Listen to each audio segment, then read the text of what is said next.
Welcome, traveler.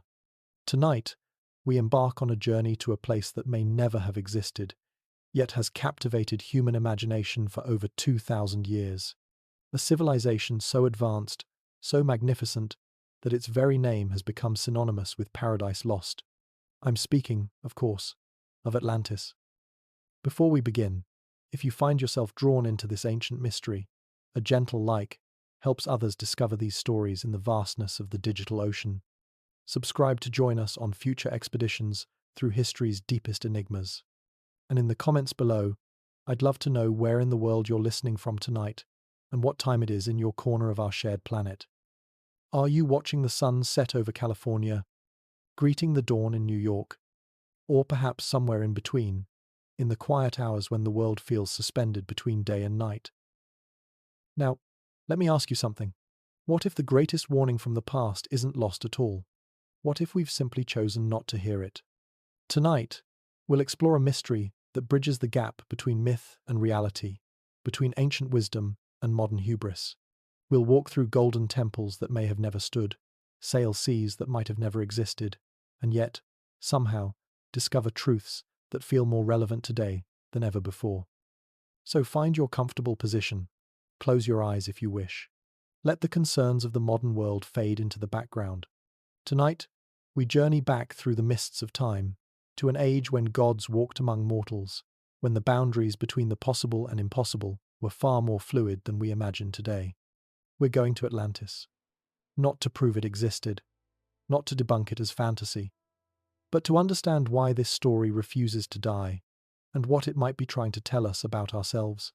The journey begins not in the ancient world, but in a place you might not expect.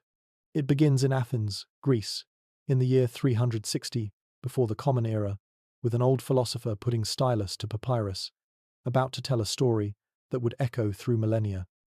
Are you ready? Then, let us begin. Chapter 1. The Legend Begins. Picture Athens in the year 360 before the Common Era. The golden age of Pericles has passed. The city-state that once dominated the Greek world has been humbled by war, by plague, by the endless conflicts that tore apart the Hellenic world. And in this atmosphere of decline and reflection, an elderly philosopher named Plato sits in his academy, surrounded by students, contemplating the nature of the ideal society. Plato was already in his 60s, an old man by ancient standards. He had travelled extensively throughout the Mediterranean world. He had witnessed the execution of his beloved teacher, Socrates. He had seen democracy descend into mob rule, watched tyrants rise and fall, observed the corruption of power up close. And now, in his twilight years, he was writing dialogues that would attempt to capture perfect forms of government, of justice, of truth itself. Two of these dialogues, Timaeus and Critias, contain the only ancient written account of Atlantis that survives to our time. These aren't adventure stories or epic poems. They're philosophical discussions, dressed in the garb of historical narrative, and this is crucial to understanding what comes next. In the Timaeus, Plato introduces the story through a character named Critias, who claims to be recounting a tale passed down through his family. According to Critias, the story originated with Solon, one of Athens' greatest lawmakers, who lived more than 2 centuries before Plato's time.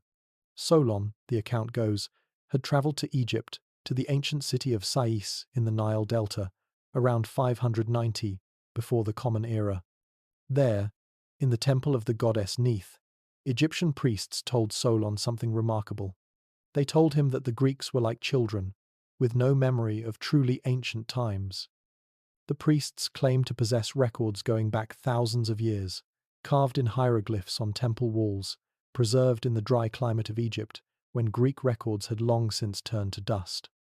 And these records, the priests said, told of a great war that occurred 9,000 years before Solon's visit.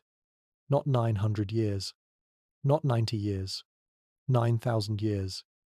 A war between the ancient Athenians and a mighty empire from beyond the Pillars of Hercules, the name the ancient Greeks gave to the Strait of Gibraltar, the gateway between the Mediterranean Sea and the vast Atlantic Ocean. Now, pause for a moment and consider what Plato is doing here. He's creating a chain of transmission that stretches across centuries. From Egyptian priests to Solon, from Solon to his family, from Critias the Elder to Critias the Younger, from Critias to Plato, and now, from Plato to us, across another 2,400 years.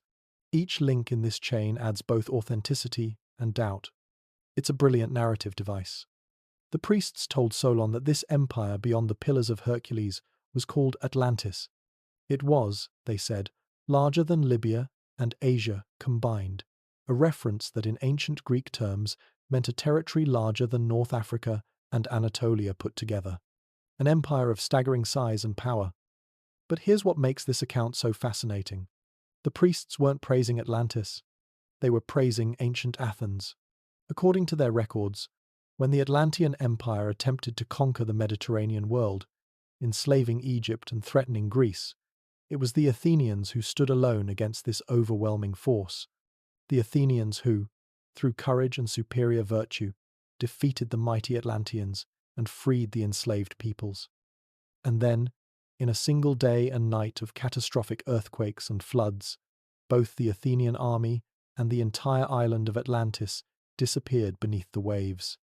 The victors and the vanquished, erased together by the wrath of the gods. Plato's account ends the Timaeus with a promise. He'll tell the full story of Atlantis in the dialogue of Critias, and he does begin that account, offering tantalizing details about the island's geography, its society, its wealth. But then, mysteriously, the dialogue breaks off mid-sentence. It's never completed. We're left with fragments, with hints, with just enough detail to ignite the imagination, but not enough to satisfy it. Was this intentional? Did Plato mean to leave us hanging? Or did death interrupt his work? We'll never know. But that incompleteness, that sense of a story half told, may be part of why Atlantis has haunted us for so long. The human mind abhors an incomplete narrative. We want to fill in the blanks. We need to know how the story ends. Let's piece together what Plato actually tells us about Atlantis. Not what later writers added, not what modern theorists claim, just what appears in those ancient Greek texts. The timeline Plato gives us is staggering. He places Atlantis 9,000 years before Solon's time, which would put this civilization at approximately 11,400 years ago from our present day. To put that in perspective, that's more than 6,000 years before the pyramids of Egypt were built. It predates the invention of writing. It predates agriculture in most parts of the world. It's asking us to believe in a sophisticated civilization existing in what archaeologists call the Stone Age. According to Plato's account, Atlantis began with the god Poseidon, lord of the seas and earthquakes. Poseidon fell in love with a mortal woman named Plato, who lived on this island beyond the Pillars of Hercules. To protect her, Poseidon carved the island into a series of concentric rings, alternating between land and water. 3 rings of water and 2 rings of land, all perfectly circular, all centered on a hill where Cleto's home stood. Poseidon and Cleito had 10 sons, 5 sets of twins. The eldest, Atlas, became the first king of Atlantis, and the island took its name from him. The other 9 sons became rulers of different parts of the empire, which extended across many islands and even onto the opposite continent, the landmass we might think of as the Americas, though Plato had no such name for it. The island itself, Plato tells us, was blessed beyond measure. Its soil was rich and fertile. Its mountains contained precious metals in abundance, including a mysterious substance called orichalcum, which gleamed with a red-gold light and was valued second only to gold itself. The island had hot and cold springs, forests full of timber, and plains perfect for agriculture. But it was the capital city that truly captured Plato's descriptive powers. Remember those concentric rings. The Atlanteans bridged them, creating channels that allowed ships to sail from the outer ocean right into the heart of the city. They quarried stone from beneath the rings themselves, creating covered docks and tunnels. They built walls around each ring of land, covering them with metals. The outermost wall was covered in brass, the middle wall in tin, and the innermost wall, surrounding the central island where the original hill stood, was covered in orichalcum, that mysterious red-gold metal, gleaming like fire in the sunlight. On that central island stood a temple to Poseidon, barbaric in its splendor. The entire exterior was covered in silver, with pinnacles of gold. Inside, a massive statue of Poseidon stood in a chariot pulled by winged horses, so tall his head touched the temple ceiling. Around him stood statues of the 100 Nereids, sea nymphs riding on dolphins. The palace of the kings stood nearby, each successive ruler adding to it, trying to outdo their predecessor, until it became a labyrinth of ever-increasing magnificence. Gardens surrounded the palace, with trees and flowers brought from across the empire. There were gymnasiums, racecourses for horses, training grounds for soldiers. The island beyond the capital was organized with geometric precision. A great plain stretched behind the city, surrounded by mountains. The Atlanteans had carved this plain into a grid, creating irrigation channels that brought water from the mountains to every farm. Every section of land had to provide a certain number of soldiers, horses, chariots, and ships to the empire. The military might of Atlantis was formidable. Plato gives specific numbers: 1,200 ships, 10,000 chariots, thousands upon thousands of soldiers. An empire that dominated not just its own island, but lands spreading across the ocean, controlling territories from the opposite continent all the way to Egypt and Tyrrhenia in our Mediterranean. For generations, Plato tells us, Atlantis was governed wisely. The 10 kings would meet regularly in the temple of Poseidon, gathering every 5th or 6th year, alternating between even and odd numbers to honor both. They would hunt a sacred bull, with only wooden clubs and ropes, no metal weapons allowed. When they caught one, they would sacrifice it on a pillar in the temple, where the laws of Atlantis were inscribed. These laws, Plato emphasizes, were just. The kings ruled with wisdom and moderation. They valued virtue over wealth. They were more divine than human, for the blood of Poseidon still flowed strong in their veins. But here comes the turn in the story, the inevitable fall. As generations passed, as the divine blood became diluted with mortal heritage, the Atlanteans changed. They became ambitious, greedy, hungry for conquest. What had been a civilization of philosopher kings became an empire of tyrants. They began to look beyond their own vast territories. They assembled their armies and navies and launched an invasion of the Mediterranean world. They conquered. They enslaved. They pushed deeper and deeper into the ancient world until only Athens stood against them. And Athens, according to Plato's account, was everything Atlantis had once been but no longer was. Small but virtuous, disciplined, courageous.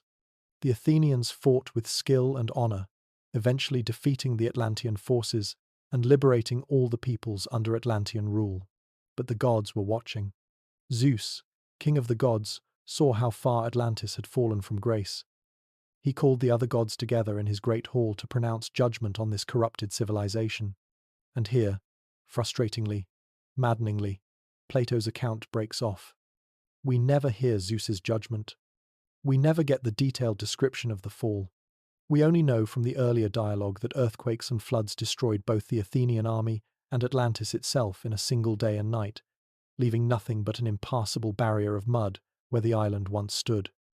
So that's what Plato actually wrote. A tale told second hand, third hand, fourth hand. A story set in an impossibly ancient past. A civilization that seems too advanced for its time. An ending that never comes. And yet, here we are, 2,400 years later, still talking about it. Still searching for it. Still wondering. Why? What is it about this particular story that refuses to die? Part of the answer lies in the nature of the story itself. Atlantis isn't just any lost civilization. It's the perfect lost civilization. It has everything our imaginations crave: advanced technology, immense wealth, powerful magic or science we've forgotten, mysterious knowledge, and most importantly, a cautionary tale about hubris and fall from grace. It's also just concrete enough to seem real, but just vague enough to be anywhere. Beyond the Pillars of Hercules could mean many places, depending on how you interpret it. Larger than Libya and Asia could be hyperbole, or could be literal. 9,000 years could be a copying error, a mistranslation, or exactly what Plato meant. Every detail is specific enough to pursue, but slippery enough to evade definitive proof. The story survived the fall of the ancient world.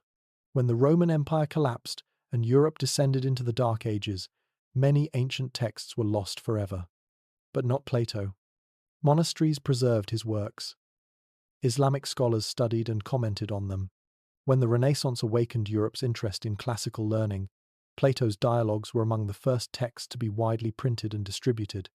And with the Renaissance came a new interest in Atlantis.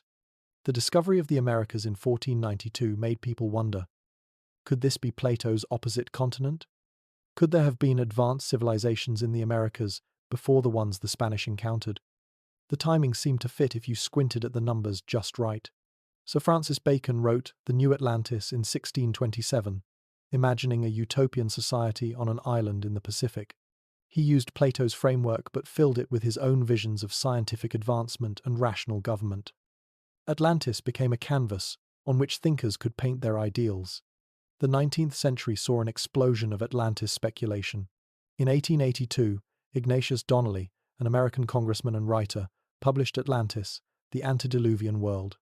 Donnelly took Plato completely literally and argued that Atlantis was not only real, but was the source of all human civilization. Egyptian, Greek, Mayan, Aztec, all descended from Atlantean colonists who survived the catastrophe. Donnelly's book was a massive bestseller. It went through dozens of editions. It sparked what we might call the first modern Atlantis craze. Suddenly, everyone was looking for Atlantis. Archaeologists, adventurers, mystics, and charlatans all claimed to have found evidence or received channeled information about the lost continent. In America specifically, Atlantis found particularly fertile ground. Perhaps because America itself was a kind of new world, a place of fresh starts and second chances, the idea of an even older, even more advanced civilization resonated deeply. The notion that ancient wisdom might surpass modern knowledge appealed to those who felt something had been lost in the rush toward industrialization and urbanization.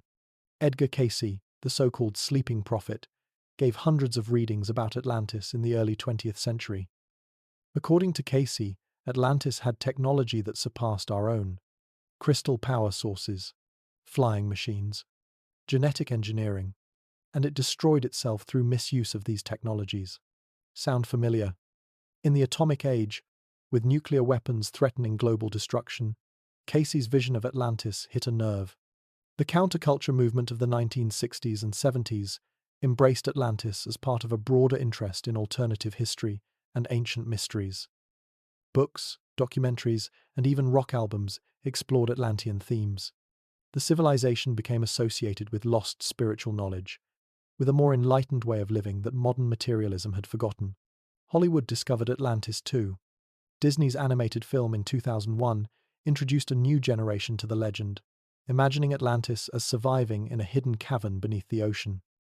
Countless movies, TV shows, and video games have featured Atlantean themes, each adding new layers to the mythology. But here's what's fascinating. The more we've learned about genuine ancient history, the more Atlantis has persisted.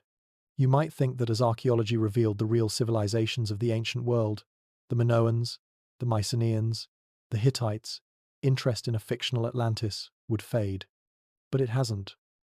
If anything, each new archaeological discovery prompts fresh speculation about whether it might be connected to Atlantis. Why does this story have such staying power? Perhaps because Atlantis serves multiple functions in our collective imagination. For some, it's a historical puzzle to be solved through evidence and reason. For others, it's a spiritual allegory about humanity's rise and fall. For still others, it's a warning about what happens when technology outpaces wisdom, when material success corrupts moral virtue. Or maybe, just maybe, we keep returning to Atlantis because we recognize something in its story. We see our own civilizations in its arc, the glory and the pride, the achievements and the arrogance, the sense that we're building something unprecedented, something that will last forever, and the nagging fear that it might all come crashing down in ways we can't predict or control. Atlantis endures because it's not really about the past. It's about us. It's about the present and the future. It's a mirror we hold up to ourselves, asking uncomfortable questions. Are we the wise Atlanteans or the corrupt ones? Are we building a civilization that will stand the test of time, or one that's heading for catastrophe? Are we listening to the warnings of history or ignoring them in our hubris? These questions don't have easy answers. They never have. And perhaps That's the final reason why Atlantis refuses to be forgotten. As long as civilizations rise and fall, as long as humans build and destroy, as long as we wonder whether we're making the same mistakes our ancestors made, the story of Atlantis will remain relevant. Now that we understand why this legend has survived, it's time to explore what that civilization might have actually looked like at the height of its power. Close your eyes and imagine stepping through a portal in time, emerging on an island that may have existed only in Plato's imagination, yet feels more real than many places we can visit today. Let's walk the streets of Atlantis at its zenith, before the fall, before the flood, when it was the jewel of the ancient world. Chapter 2. The civilization at its zenith. Stand with me now at the edge of the outer harbour, looking toward the heart of Atlantis on a morning when the civilization stands at its peak. The sun rises behind us, casting golden light across water so clear you can see schools of fish darting 30 feet below the surface. The air smells of salt and distant flowers, carries the sounds of ships creaking at anchor, sailors calling to one another in a language lost to time. Before us lies something that defies the architectural capabilities we associate with the ancient world. The city of Atlantis rises in perfect concentric circles, each ring distinct yet harmonious with the whole. From our vantage point, we can see all 5 zones. 3 rings of water, each precisely engineered. 2 rings of land, each serving distinct purposes in the life of the city. And at the very center, rising above everything else, the sacred hill where this entire civilization began. The outermost ring of water serves as the main harbor. It's vast, perhaps 3 miles in diameter according to Plato's measurements, though we must remember that ancient measurements don't always translate cleanly to our modern systems. Hundreds of ships crowd this harbor, trading vessels from distant lands, their holds filled with exotic goods, warships of the Atlantean navy, their bronze rams gleaming, oars shipped and waiting, fishing boats heading out for the day's catch, ferry boats carrying workers from the mainland to the city center. The wall surrounding this outer harbor rises 50 feet from the water, constructed of enormous stone blocks fitted together with such precision that you cannot slide a knife blade between them. The entire wall is covered in brass, and in the morning light it glows with a warm, reddish hue. Watchtowers stand at regular intervals, and between them artists have carved friezes depicting Poseidon's dominion over the seas. Dolphins leap, ships sail, sea monsters bow before the god's majesty. 3 great channels cut through this outer ring, allowing ships to pass from the harbor to the next ring of water. These channels are precisely engineered, wide enough for the largest trading vessels, deep enough that even at low tide, ships can pass through without running aground. At night, fires burn at each channel entrance, guiding ships safely to port. Cross through one of these channels, and you enter the outer ring of land. This zone is purely commercial and industrial. Here is where the trade of empire happens. Warehouses line the waterfront, enormous buildings with heavy timber roofs, supported by stone columns. In one, grain from 1,000 farms across the empire awaits distribution. In another, amphorae filled with olive oil, wine, honey. A third holds ingots of copper and tin, waiting to be forged into bronze. The sounds here are constant. The creak of cranes lifting cargo from ships, the shouts of overseers directing workers, the rumble of carts on stone-paved streets, hauling goods to and from the warehouses, the clang of smiths working metal in forges that burn day and night. This ring never sleeps. Even in the darkest hours before dawn, torches burn and work continues. But there's order to the chaos. Every warehouse has its designated space. Every trade its appointed district.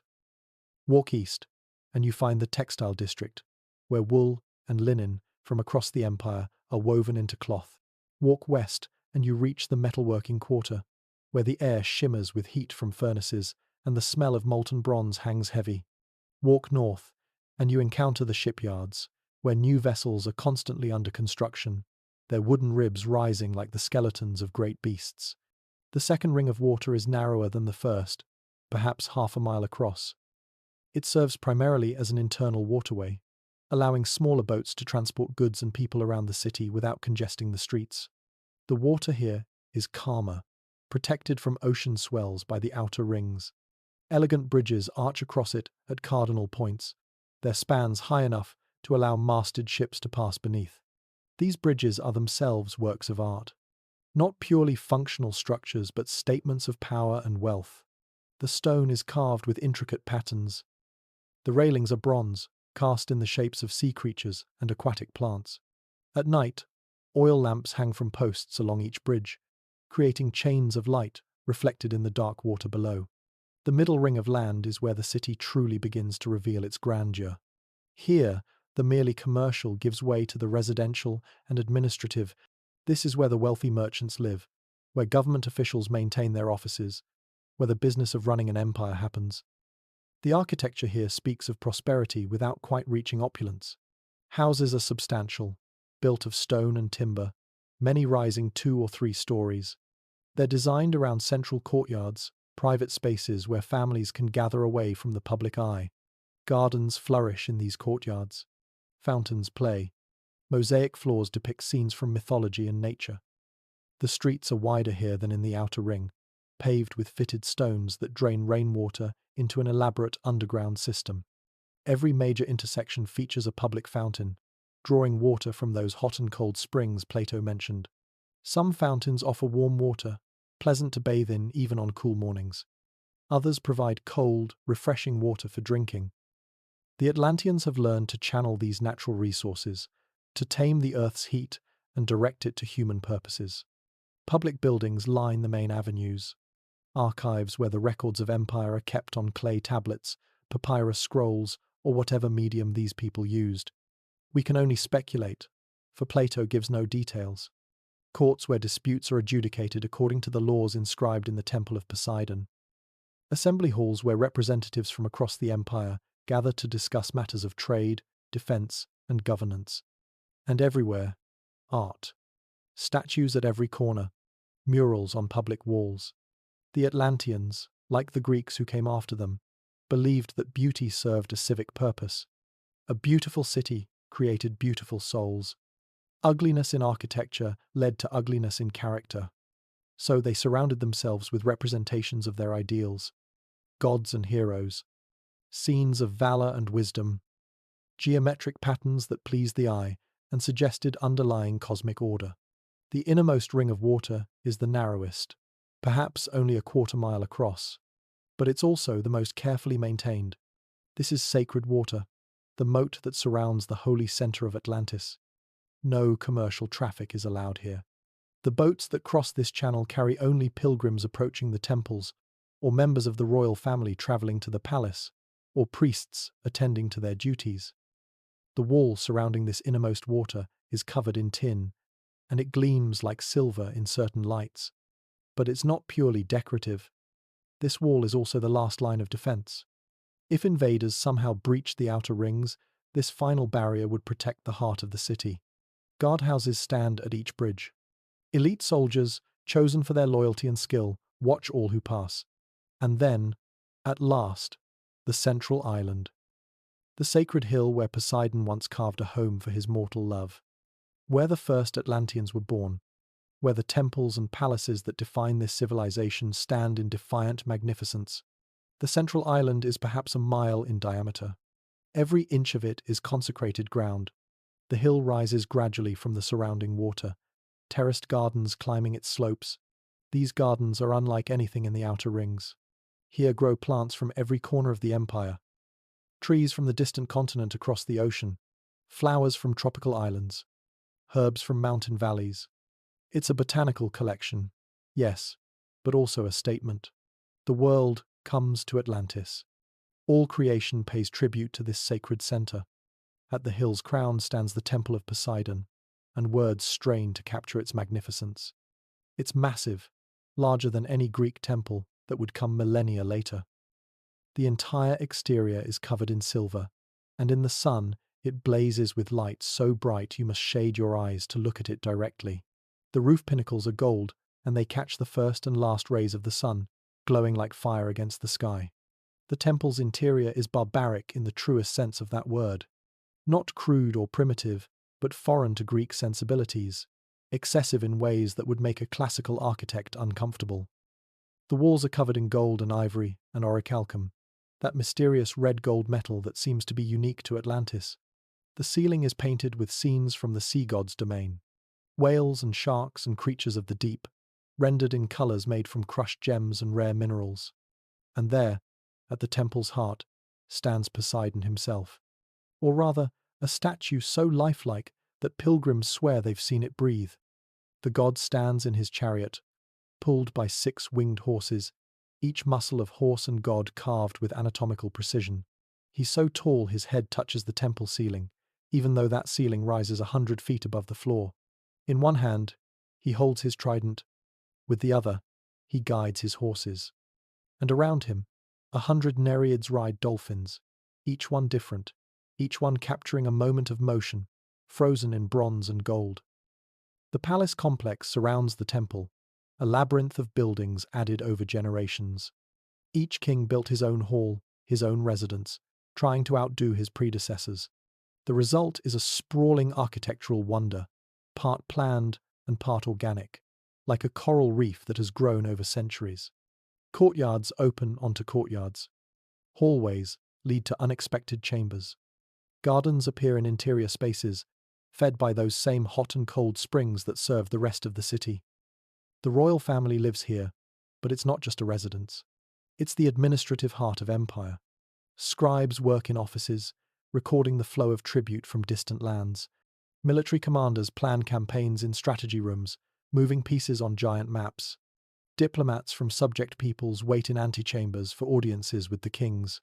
The palace is a city within a city, self-contained and self-sufficient.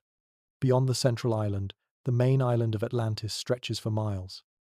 A great plain lies behind the mountains that ring the coast, and this plain is the agricultural heart of the empire. The Atlanteans have carved it into a perfect grid, each section precisely measured. A vast network of canals brings water from the mountains to every farm, ensuring that even in dry years, crops flourish. The organization is military in its precision. Each section of land is responsible for providing a certain quota of soldiers, horses, chariots, and supplies to the empire. The system is both efficient and fair, distributing the burden of empire across the entire population. And in return, the empire provides security, trade connections, and the stability that allows civilization to flourish. This, then, is Atlantis at its zenith, a city of concentric rings, each serving its purpose, all working together like the gears of some vast machine. A civilization that has harnessed natural resources, organized human labor, and created something unprecedented in the ancient world. Or at least, that's what Plato would have us believe. Whether such a place ever existed, we cannot say. But the vision is complete enough, detailed enough, that we can walk its streets in imagination and feel that we're somewhere real, somewhere that might have been. Now that we've seen the physical city, let's explore the people who inhabited it. How was Atlantis governed? What laws held this empire together? What did it mean to be Atlantean? At the apex of Atlantean society stood the 10 kings, descendants of Poseidon and Plato. According to the myth of foundation, the god had divided the island among his 10 sons, creating 10 kingdoms that would rule jointly, with the eldest, Atlas, holding primacy. This wasn't a single monarch ruling absolutely, but rather a confederation of royal families, bound by blood, tradition, and sacred law. The genius of this system, as Plato describes it, was that it balanced unity with diversity. Each of the 10 kings ruled his own territory with considerable autonomy. He could set local laws, manage local resources, and govern his people as he saw fit. But on matters affecting the empire as a whole, war and peace, trade policy, relations with foreign powers, the kings had to act in concert. They would meet regularly, these 10 rulers, in the temple of Poseidon, every 5th and 6th year alternately, honoring both even and odd numbers in the divine pattern of things. The meetings were solemn affairs, governed by ritual that had been passed down from the very founding of the civilization. The most striking of these rituals involved the sacred bulls. Within the temple precinct, bulls roamed freely, descendants of the original herd consecrated to Poseidon.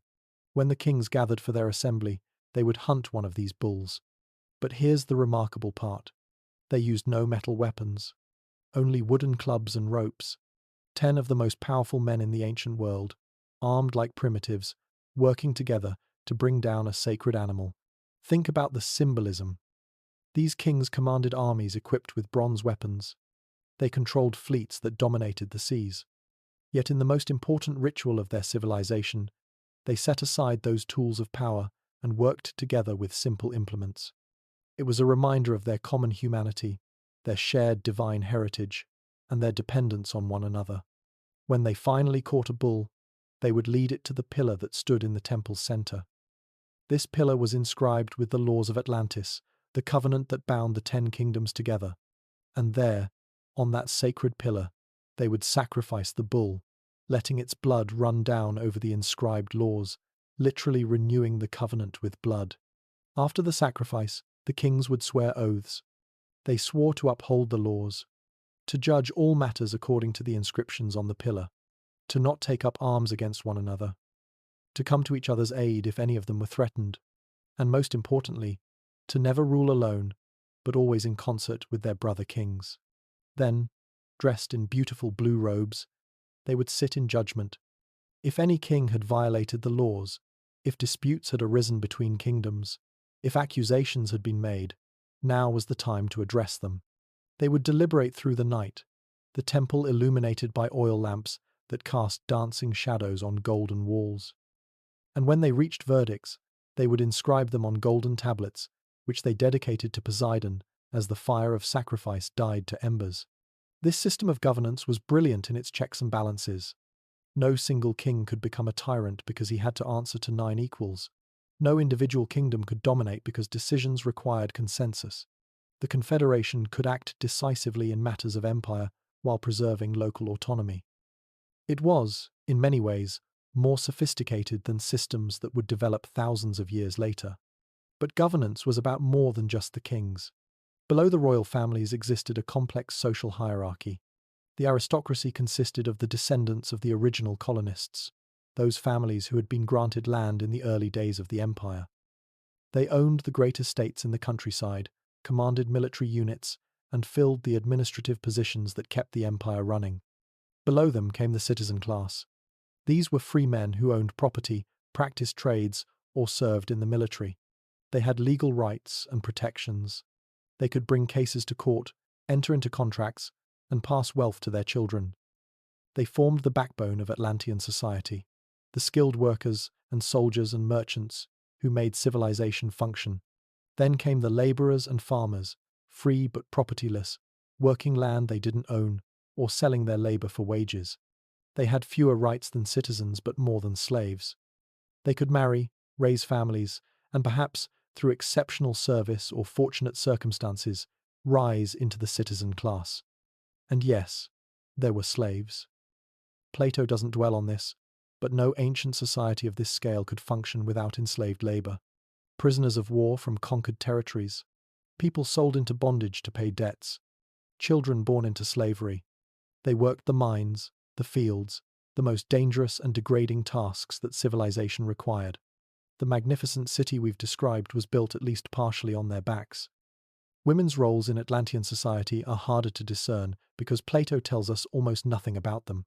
We know of Cleito, the mortal woman who became the mother of the first Atlanteans. But after her, women disappear from Plato's account. Were they sequestered like Greek women would be in later centuries? Or did they participate more fully in public life? We can only speculate. The legal system of Atlantis was, according to Plato, remarkably just. The laws inscribed on Poseidon's pillar emphasized moderation and mutual respect. Kings were forbidden from executing one another without the consent of the majority. Property rights were protected. Contracts were enforced. Justice wasn't perfect. It never is. But the system aimed at fairness. Education in Atlantis must have been sophisticated, though again, Plato gives us few details. To maintain the level of engineering we see in the city's construction, to navigate ships across oceans, to administer an empire, required literacy, mathematics, astronomy, and practical sciences. Likely, aristocratic children received formal education from tutors. Citizen children might have attended schools, and knowledge of practical trades passed from parent to child, master to apprentice. Religion permeated every aspect of Atlantean life. Poseidon was the primary deity, the father of the race, but surely other gods were honored as well. The hot springs suggested volcanic activity, which might have been personified as earth deities. The fertility of the soil might have been attributed to agricultural gods. The success of the navy might have been celebrated with offerings to wind gods and sea spirits. Temples beyond the great central shrine must have existed throughout the city and countryside. Household shrines honored family ancestors and protective spirits. Seasonal festivals marked planting and harvest, summer solstice and winter darkness. Priests formed a distinct class, maintaining the temples, performing sacrifices, interpreting omens. And what of culture beyond religion and governance? What did Atlanteans do for pleasure? Plato mentions racecourses for horses, suggesting they enjoyed equestrian sports. The gymnasiums imply athletic competitions, perhaps similar to the Greek games that would develop later. Did they have theatre, music, poetry? Almost certainly, though we have no records of what forms these arts might have taken. The Atlanteans valued certain virtues above all others, at least in their early, uncorrupted phase. Moderation, self-control, courage, wisdom. These were the qualities that made one a good citizen, a good soldier, a good king. The divine blood that supposedly ran in their veins wasn't just about physical descent from a god. It was about embodying divine qualities, living up to a higher standard. But here's what's crucial to understand. This elaborate system of governance, this careful balance of power, this emphasis on virtue and moderation, all of this worked only as long as the Atlanteans wanted it to work. Laws on a pillar, no matter how sacred, have power only if people choose to honor them. Oaths sworn in blood mean nothing if the swearer has no integrity. The entire edifice of Atlantean civilization rested not on stone and bronze, but on something far more fragile, the collective commitment to shared values. And as we'll see, that commitment wouldn't last forever. The divine blood would grow thin, the virtues would erode, the careful balance would tip toward corruption. But we're not there yet. For now, in this moment we're inhabiting, Atlantis stands at its peak. The system works. The empire prospers. The civilization seems eternal, as all civilizations do to those living within them, right up until the moment they fall. Let's talk about what made Atlantis truly remarkable, if it existed. Not the gold or the silver, or even the mysterious orichalcum. Not the temples or the palaces, but the engineering, the systems, the technology that allowed this civilization to function at a scale that wouldn't be matched for thousands of years. Start with the most obvious achievement: water management. The Atlanteans had mastered something that would elude most civilizations until the modern era. They had tamed water, bent it to their will, made it serve human purposes on a grand scale. Those concentric rings weren't natural features. They were excavated, carved from living rock over what must have been generations of labor. Think about what that means. Thousands upon thousands of workers, moving millions of tons of stone and earth. And not randomly, not haphazardly, but according to a precise plan that required sophisticated surveying and mathematical calculation. How do you dig 3 circular channels, each perfectly concentric with the others, each maintaining consistent depth and width around its entire circumference? You need to understand geometry. You need instruments to measure angles and distances. You need the organizational capacity to coordinate massive work crews over decades or centuries. You need the political stability to complete projects that span multiple generations. The channels connecting these rings required even more precision. They had to be deep enough for ships at all tide levels, wide enough for the largest vessels to pass, and they had to maintain proper current flow so the harbors didn't become stagnant pools breeding disease. This required understanding hydrodynamics, even if the Atlanteans didn't use that word. But water management went far beyond the harbor system. Remember those hot and cold springs Plato mentioned. The Atlanteans didn't just use them where they naturally emerged. They channeled them throughout the city, creating a network of pipes that brought water to public fountains, private homes, and bathhouses. Some of these pipes carried hot water from geothermal sources, likely heated by volcanic activity beneath the island. Imagine the engineering challenge. How do you move hot water long distances without losing too much heat? You need pipes made from materials that can withstand high temperatures. You need to understand thermal dynamics, at least intuitively. You need joints and seals that won't fail when the water expands with heat. Other pipes carried cold, fresh water for drinking. These required different considerations. How do you keep the water pure as it travels? How do you prevent contamination? The Atlanteans must have understood that water could carry disease, that standing water was more dangerous than flowing water, that certain materials leached harmful substances while others remained inert. The irrigation system serving the Great Plain behind the mountains was perhaps even more impressive. Plato describes a grid of canals that brought water from the mountains to every farm. This wasn't a simple matter of digging ditches.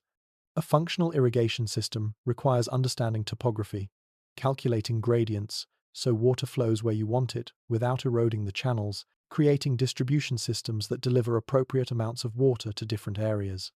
The Atlanteans must have built dams to store water during wet seasons for use during dry periods. They must have constructed aqueducts to carry water across valleys. They must have developed sluice gates to control flow.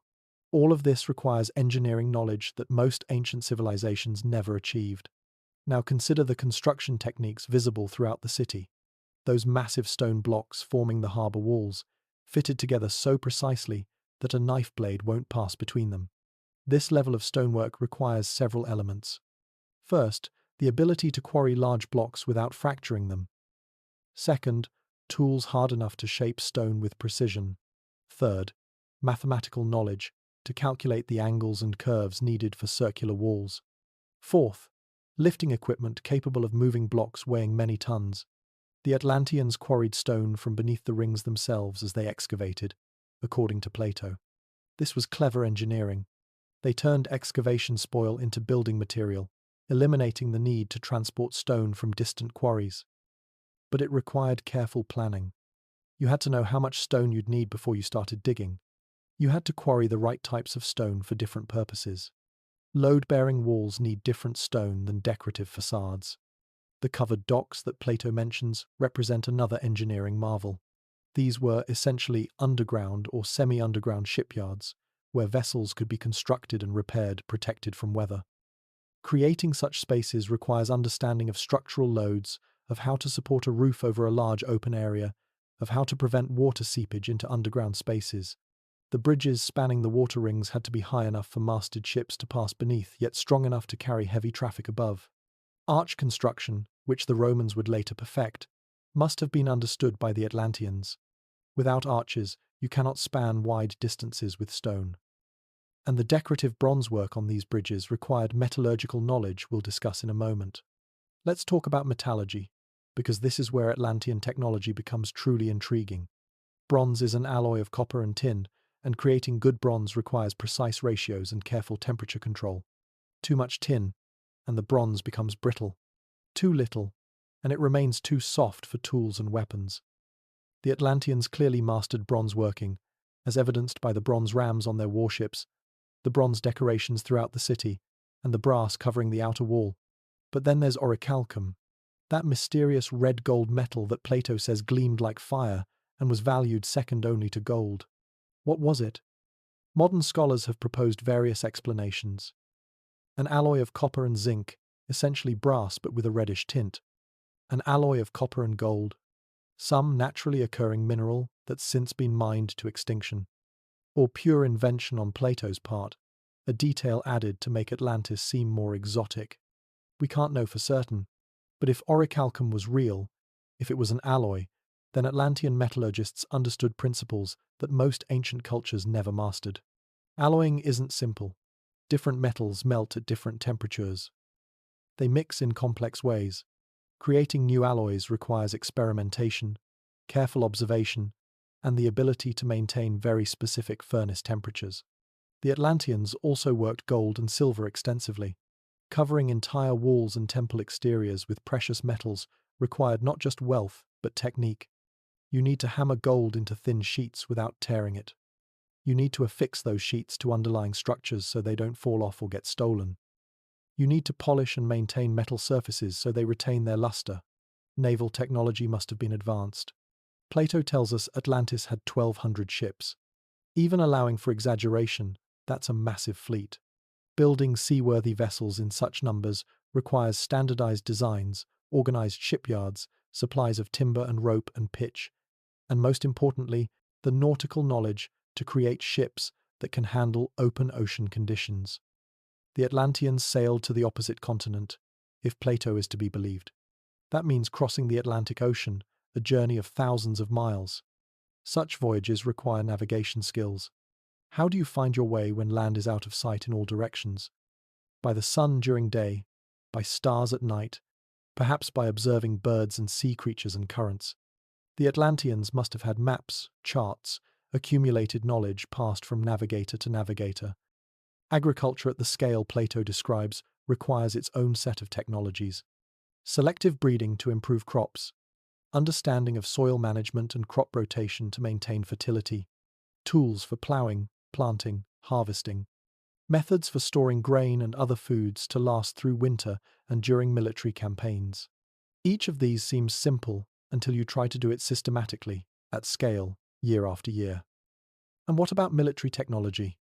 Those war chariots Plato mentions required not just the ability to build wheeled vehicles, but also to breed horses strong enough to pull them and train both horses and men to fight effectively from a moving platform.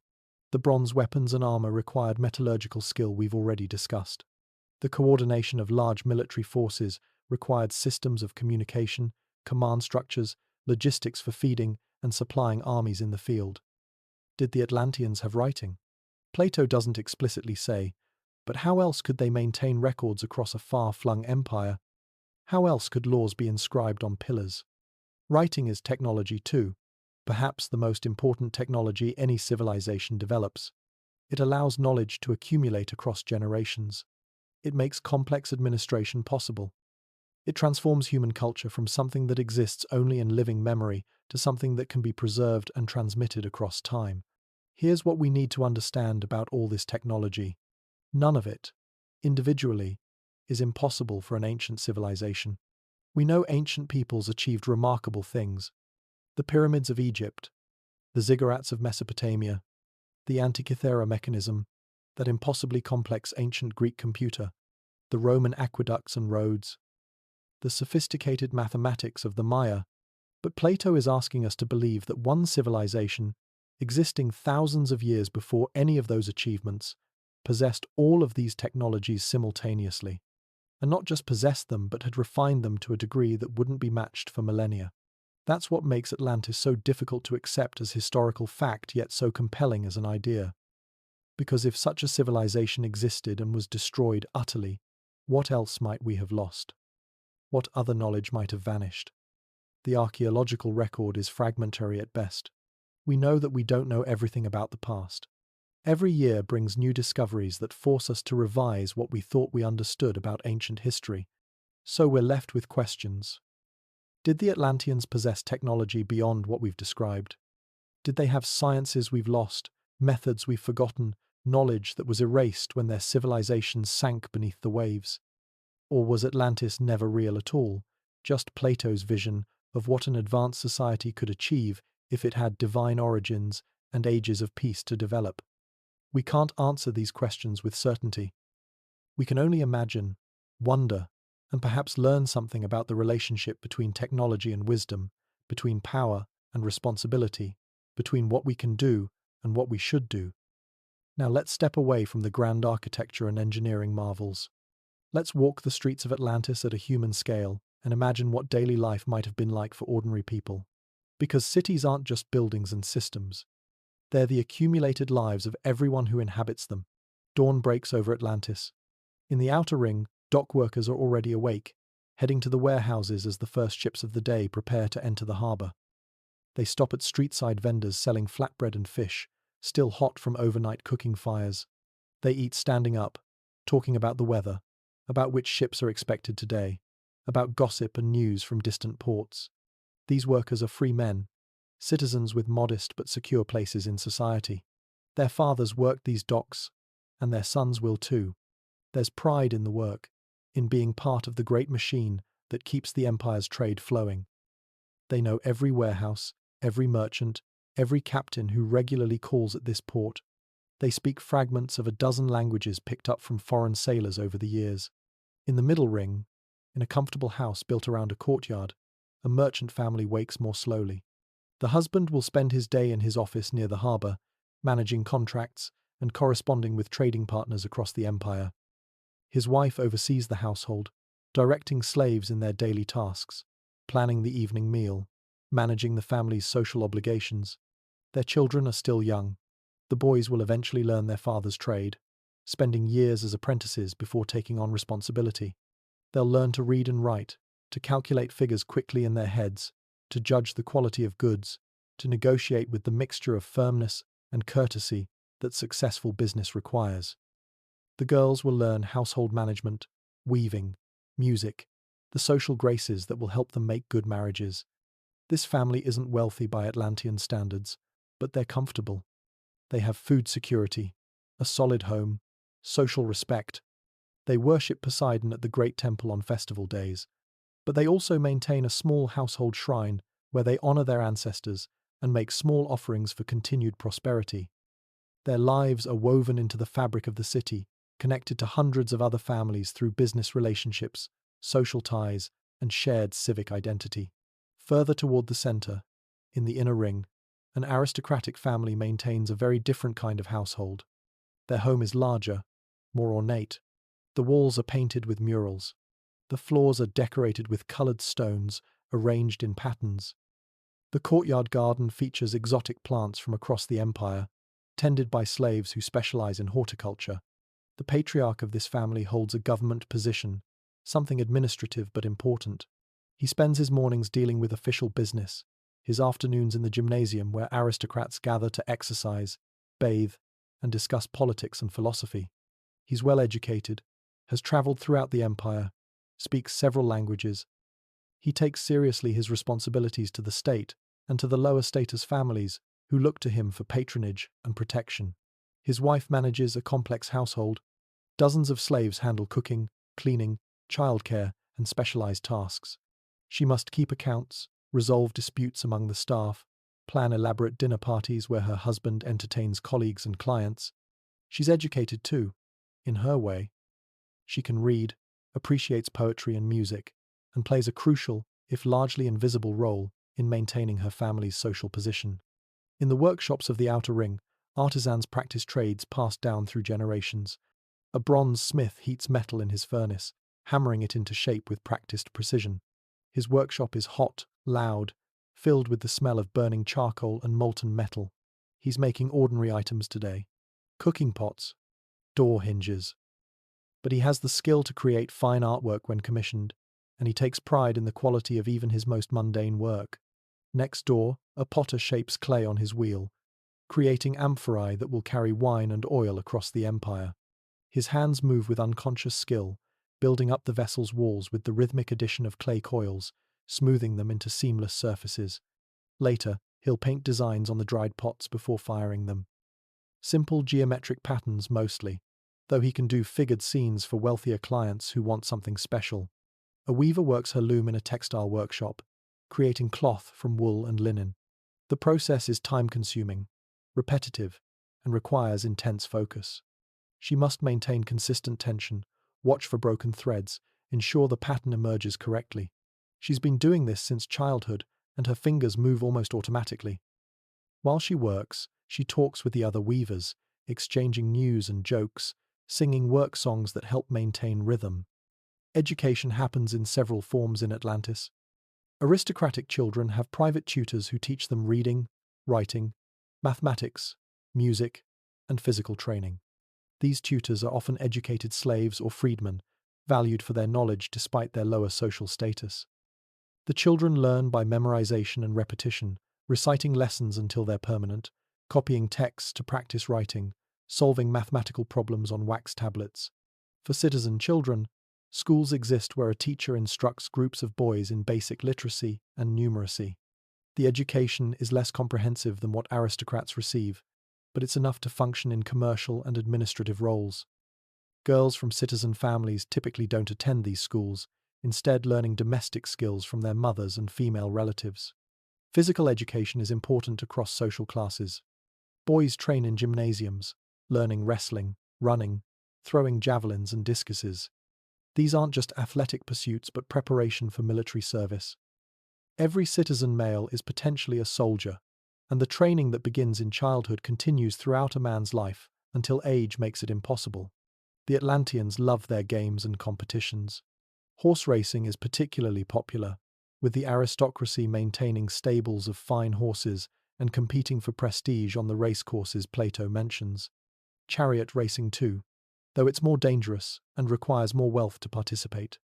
Athletic competitions test individual skill. Wrestling, running, jumping, throwing. Music and dance play important roles in religious festivals and social gatherings. Professional musicians perform at aristocratic parties. Ordinary people sing work songs, children's songs, songs for festivals and funerals. The instruments are simple by modern standards. Flutes and lyres, drums and rattles. But in skilled hands, they create music that moves people, that binds communities together, that makes work more bearable and celebrations more joyful. Religious festivals punctuate the year, giving structure to time and creating shared experiences across social classes. Some festivals honor Poseidon, naturally. Processions wind through the city, from the outer ring to the central temple, with priests leading sacrificial animals, citizens carrying offerings, aristocrats in their finest clothes. At the temple, bulls are sacrificed, prayers offered, hymns sung. Then comes feasting, with meat from the sacrificed animals distributed to the people. Other festivals mark agricultural cycles. Planting festivals ask the gods for good, growing weather. Harvest festivals give thanks for bounty received. These celebrations happen throughout the empire, binding rural and urban populations in shared ritual. Dancing, singing, drinking, eating. These are the moments when Atlantean identity is reinforced, when people feel connected to something larger than their individual lives. What about art and aesthetics beyond religious contexts? The Atlanteans clearly valued beauty. They covered their walls with murals, their floors with mosaics, their public spaces with statues. But what did they depict? If they were like other ancient peoples, they probably showed scenes from mythology, images of gods and heroes, representations of nature, geometric patterns that pleased the eye and suggested cosmic order. Did they have literature? Epic poems about the founding of their civilization, about the deeds of past kings, about the glory of Poseidon? Probably. Every culture creates stories about itself, narratives that explain who they are and why they matter. These stories would have been performed at festivals, recited at aristocratic gatherings, taught to children as part of their education. Philosophy and inquiry into the nature of reality might have flourished in Atlantis, especially during its golden age, when basic needs were met, and some people had leisure to think about abstract questions. In the gymnasiums and at dinner parties, educated men might have debated questions of ethics, politics, metaphysics. What makes a good life? What obligations do the powerful owe to the weak? What is the relationship between human law and divine will? Daily life in Atlantis wasn't all elevated pursuits and civic virtue. Of course, people gossiped. They competed for status. They worried about money and health and their children's futures. They fell in love and experienced heartbreak. They formed friendships and nursed grudges. They told jokes and played games and sometimes drank too much wine at parties. The slaves, who formed a substantial portion of the population, experienced Atlantis very differently than free citizens. They had no political rights, no legal protections beyond whatever their masters chose to grant. They couldn't marry legally, couldn't own property, couldn't leave their place of work without permission. Some were treated relatively well, especially skilled slaves who performed valuable work. Others suffered under cruel masters. All lived with the fundamental unfreedom that defined their status. And yet, even slaves created lives within the constraints they faced. They formed relationships with one another. They found small pleasures where they could. They told their own stories, sang their own songs, maintained whatever cultural practices they could from their homelands. They were human beings, not just property, and they found ways to assert their humanity despite the system that oppressed them. As evening falls on our imagined day in Atlantis, the city transforms. Work stops as light fails. The docks grow quiet. Workshops close their doors. People return to their homes for evening meals with their families. Oil lamps are lit in windows. Smoke rises from cooking fires. Children play in courtyards, while their parents prepare food and talk about the day. The wealthy might host dinner parties where guests recline on couches, eating elaborate meals while being entertained by musicians and dancers. Conversation flows, lubricated by wine. Politics, philosophy, gossip, business. These gatherings are where deals are made, alliances formed, the real work of maintaining the empire conducted in informal settings. Ordinary families have simpler evenings, a meal of bread, fish or meat if they can afford it, vegetables and fruit.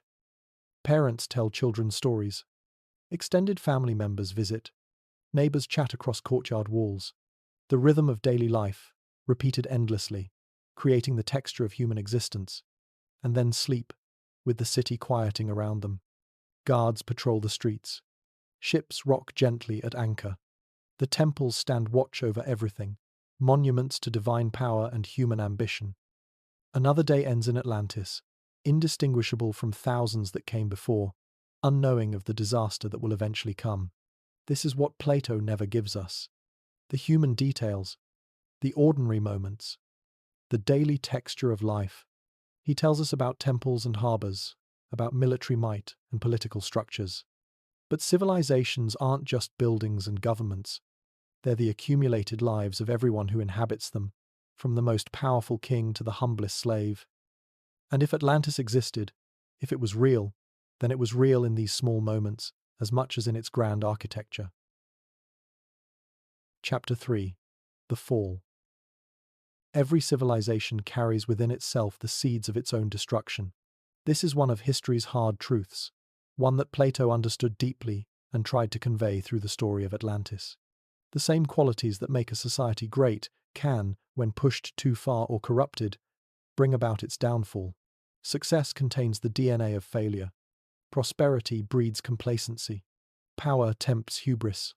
For generations, perhaps even centuries, Atlantis thrived under the system we've described. The 10 kings met regularly, swore their oaths, judged fairly. The laws inscribed on Poseidon's pillar were honored. Citizens fulfilled their duties. The empire expanded, but did so, initially, without cruelty or exploitation. Conquered peoples were incorporated into the Atlantean system, given roles and responsibilities, made part of something larger than themselves. But time is the enemy of all human institutions.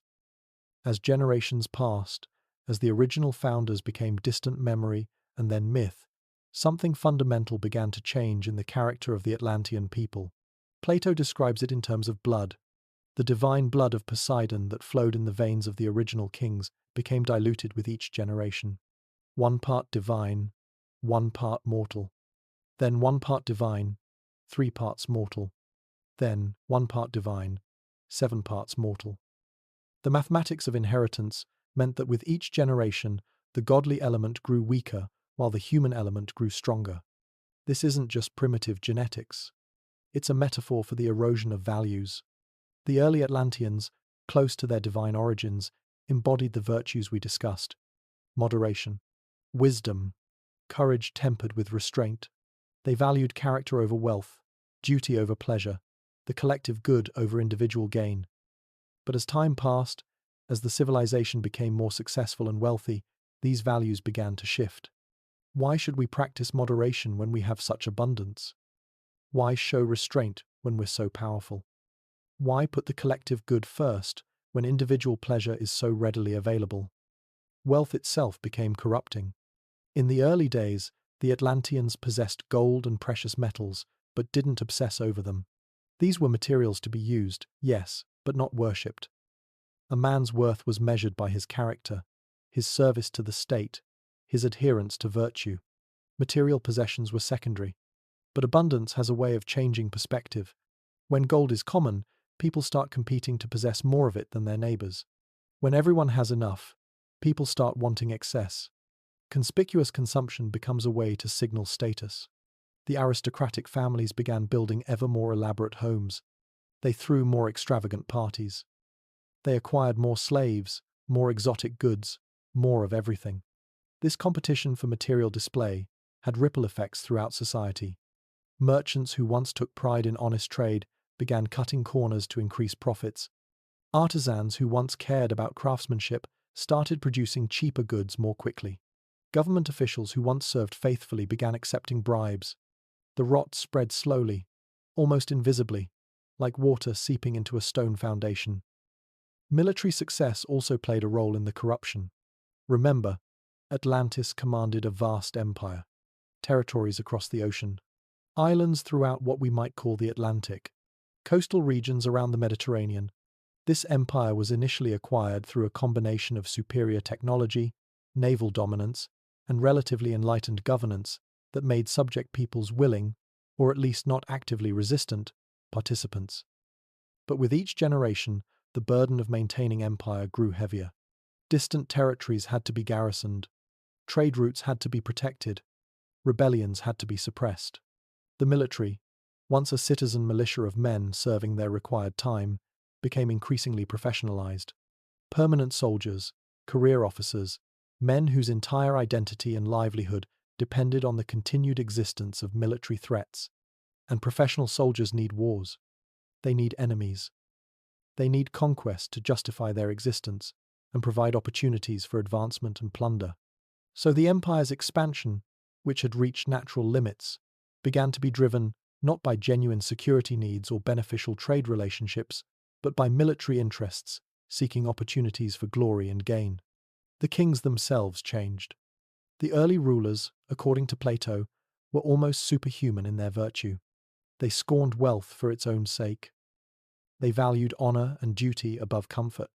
They saw themselves as servants of the people and the gods, stewards of a sacred trust. But later kings were born into unimaginable luxury.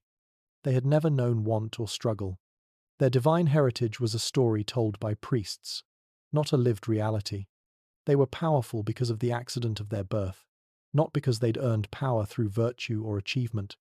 And absolute power, as history repeatedly demonstrates, corrupts absolutely. These later kings began to see the empire as their personal possession rather than a sacred trust. The resources of Atlantis existed for their benefit. The people existed to serve them.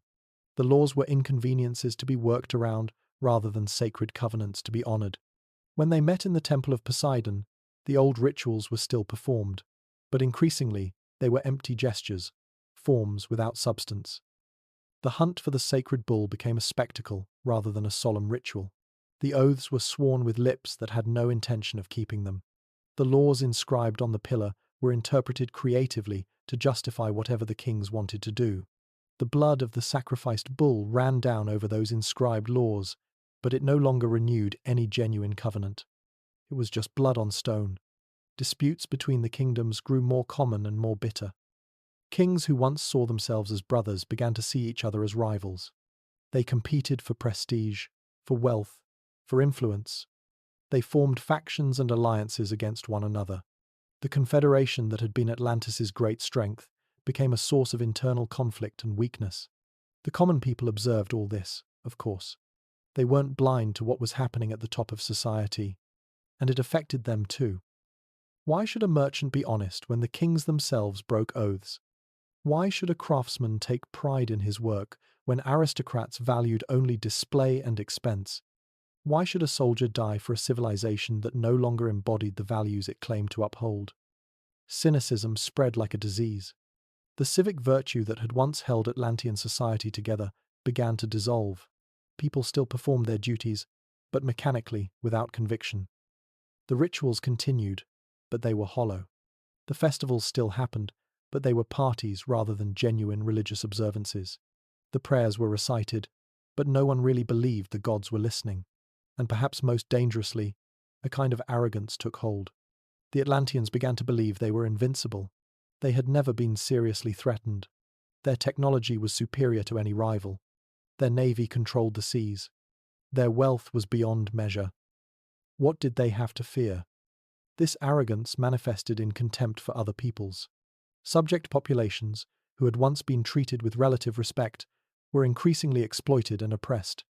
The empire that had once justified itself as bringing civilization and prosperity to barbarous regions now made no pretense. It existed to extract resources and tribute for the benefit of Atlantis itself. Foreign visitors to the city observed the changes. They saw the luxury that bordered on decadence. They saw the casual cruelty with which slaves were treated. They saw the corruption in the courts, the cynicism in the temples, the hollowness at the heart of the system. And they returned to their own lands with stories of Atlantean decline, of a civilization that had lost its way. Plato tells us that Zeus, king of the gods, observed all this from his throne on Mount Olympus. He saw how far the Atlanteans had fallen from their divine origins. He saw a people who possessed every advantage, yet were squandering them in pursuit of base pleasures and empty ambitions. He saw a civilization that had been given greatness but had chosen corruption. And Zeus, being god of justice and cosmic order, could not allow this to continue. The universe requires balance. Hubris must be answered with nemesis. Pride must be brought low. Those who elevate themselves will be humbled. This is the fundamental law of existence, true in the moral realm as in the physical. So Zeus called the gods together in his great hall, that place of surpassing glory where the immortals gather to decree the fate of mortals. He prepared to pronounce judgment on Atlantis, to decide what punishment would befall this corrupted civilization. And here, maddeningly, Plato's account breaks off. We never hear Zeus's speech. We never get the detailed description of how the gods decided to destroy Atlantis. We're left hanging at the moment of greatest dramatic tension, but we know how the story ends. We learned it earlier, in the Timaeus dialogue. In a single day and night, catastrophic earthquakes and floods destroyed Atlantis utterly. The island sank beneath the waves, taking with it all the glory and corruption, the magnificent temples and the hollow rituals, the technological marvels and the moral failures. Everything vanished, leaving only the memory and the warning. Close your eyes and imagine that day, the last day of Atlantis, a morning that began like 10,000 mornings before it, with no sign of the horror that was coming. The sun rose over the eastern ocean, its light catching the golden pinnacles of Poseidon's temple, making them glow like fire. Ships prepared to leave the harbour with the morning tide. Dock workers reported for their shifts. Merchants opened their shops. Children woke and complained about having to start their day. Slaves began their endless labours. Life continued its eternal rhythm, everyone assuming there would be a tomorrow identical to today. But deep beneath the island, forces beyond human control or comprehension were gathering. Atlantis, if we believe Plato's geography, sat on volcanically active ground. Those hot springs that the Atlanteans had so cleverly harnessed for their baths and heating systems weren't just convenient natural features. They were signs of the massive geological forces at work beneath the Earth's surface. The first warning might have been so subtle that no one noticed. A slight tremor, the kind that happens frequently in volcanic regions. Experienced Atlanteans would have felt it and thought nothing of it. A few cups rattled. Some water sloshed in fountains. Then everything settled back to normal. But under the ocean floor, tectonic plates were grinding against each other with incomprehensible force. Pressure that had been building for years, decades, perhaps centuries, was reaching a breaking point. The Earth itself was preparing to shrug, and when it did, everything on its surface would be cast off like dust from a blanket shaken clean. The first major quake hit mid-morning, perhaps. A violent shaking that lasted not seconds but minutes. Buildings swayed. The carefully engineered structures of Atlantis, designed to last forever, proved to be just stone and wood and metal, vulnerable to forces far greater than their builders had imagined. Stone walls cracked. Roofs collapsed. The beautiful mosaics that decorated floors shattered into coloured fragments. Statues toppled from their pedestals, bronze and gold smashing against stone. The bridges spanning the water rings swayed and buckled, some of them collapsing into the channels below, trapping ships and drowning sailors. People ran into the streets, seeking open spaces away from falling buildings. Mothers clutched children. The elderly fell and were trampled in the panic. Slaves fled their masters. The social order that had seemed so permanent dissolved in instants as survival instinct overrode all other considerations. And then came the water. Because earthquakes of this magnitude don't happen in isolation. They trigger secondary effects. Tsunami waves, generated by the sudden movement of the ocean floor, raced toward Atlantis from multiple directions. Walls of water higher than the tallest buildings, traveling at speeds that gave no time for escape. The outer harbors were hit first. Ships at anchor were picked up like toys and hurled inland. The great brass-covered wall that had stood for generations offered no protection against the ocean's fury. Water poured over it, through it, eventually demolishing it entirely. The warehouses filled with the wealth of empire were inundated, their contents scattered or destroyed.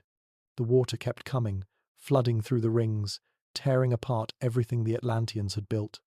The elaborate system of channels and harbors, that engineering marvel, became a trap. Water funneled through the channels with increased force, turning them into raging torrents that scoured everything in their path. The middle ring, where the comfortable merchant families lived, was devastated.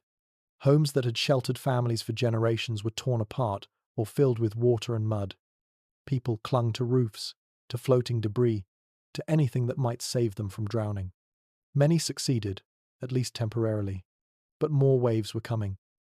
In the inner ring, aristocrats, who moments before had been confident in their wealth and power, found that gold offered no protection against natural catastrophe. Their elaborate homes, their beautiful gardens, their carefully curated collections of exotic plants and fine artwork, all of it was being destroyed. Some fled toward the central island, seeking the supposed safety of the sacred ground.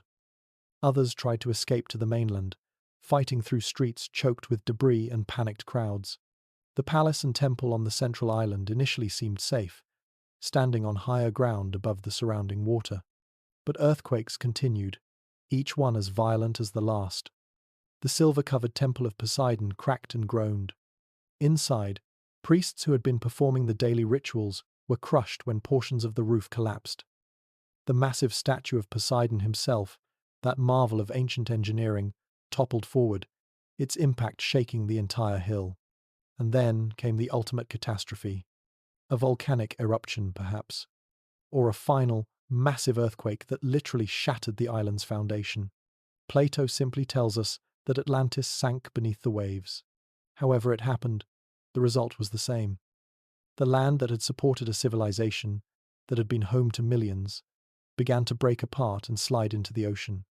Imagine the sound, a roar like nothing human ears should ever have to hear.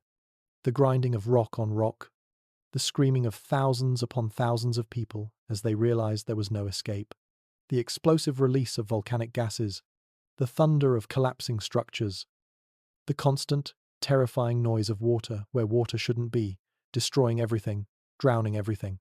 The concentric rings that had defined Atlantis's geography collapsed inward, one after another. The outer ring first, its land sinking beneath the waves, leaving only turbulent, debris-filled water.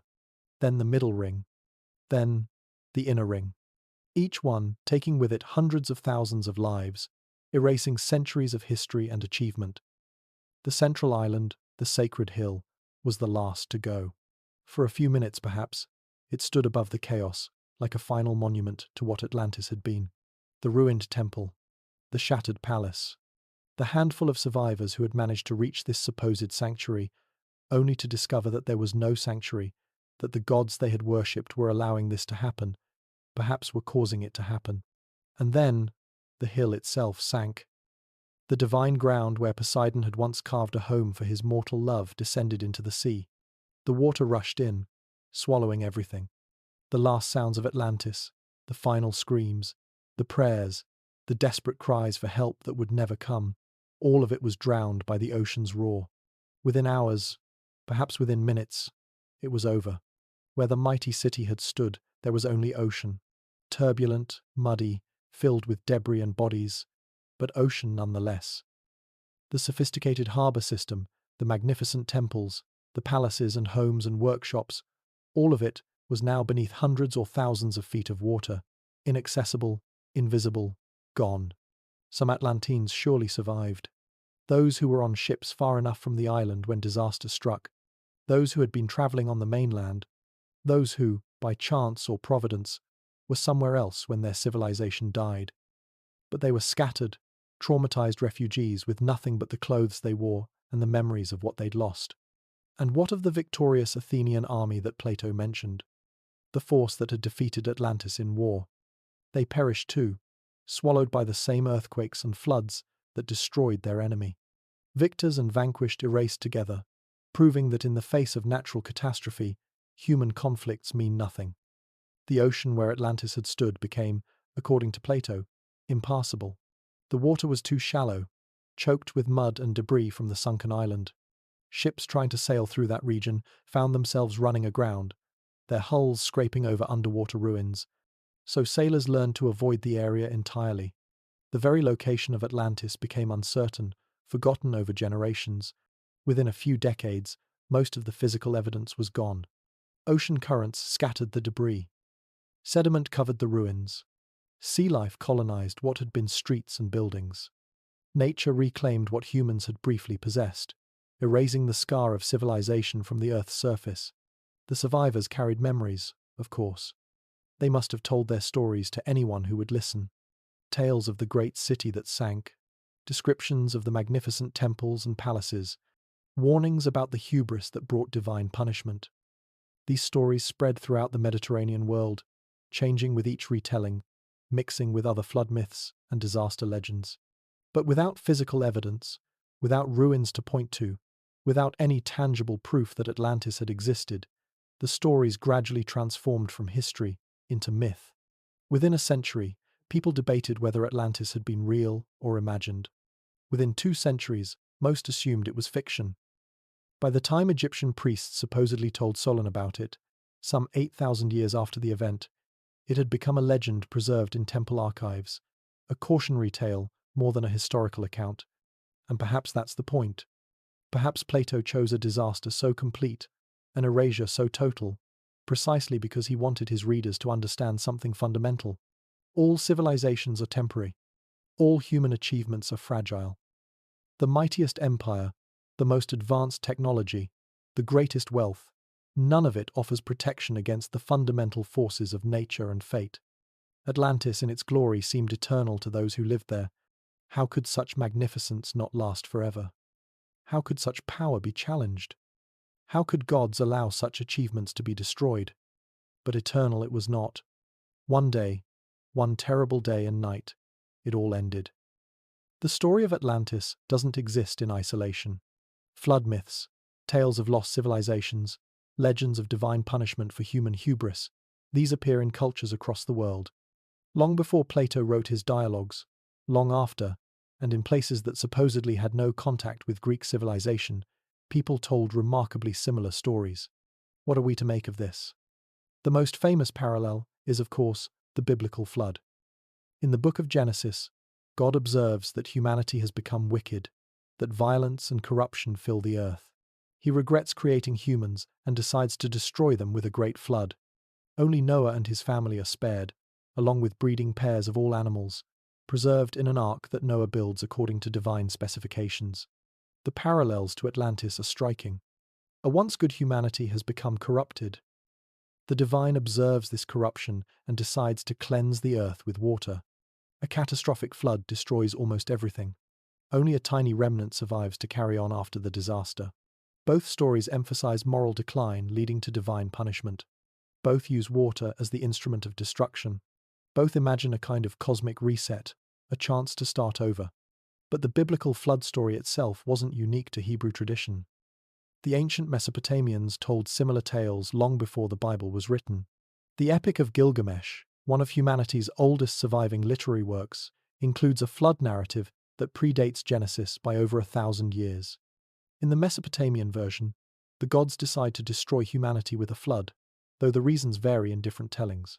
Sometimes humans have become too numerous and noisy, disturbing the gods' rest. Sometimes humans have forgotten proper reverence. Sometimes the gods simply tire of their creation.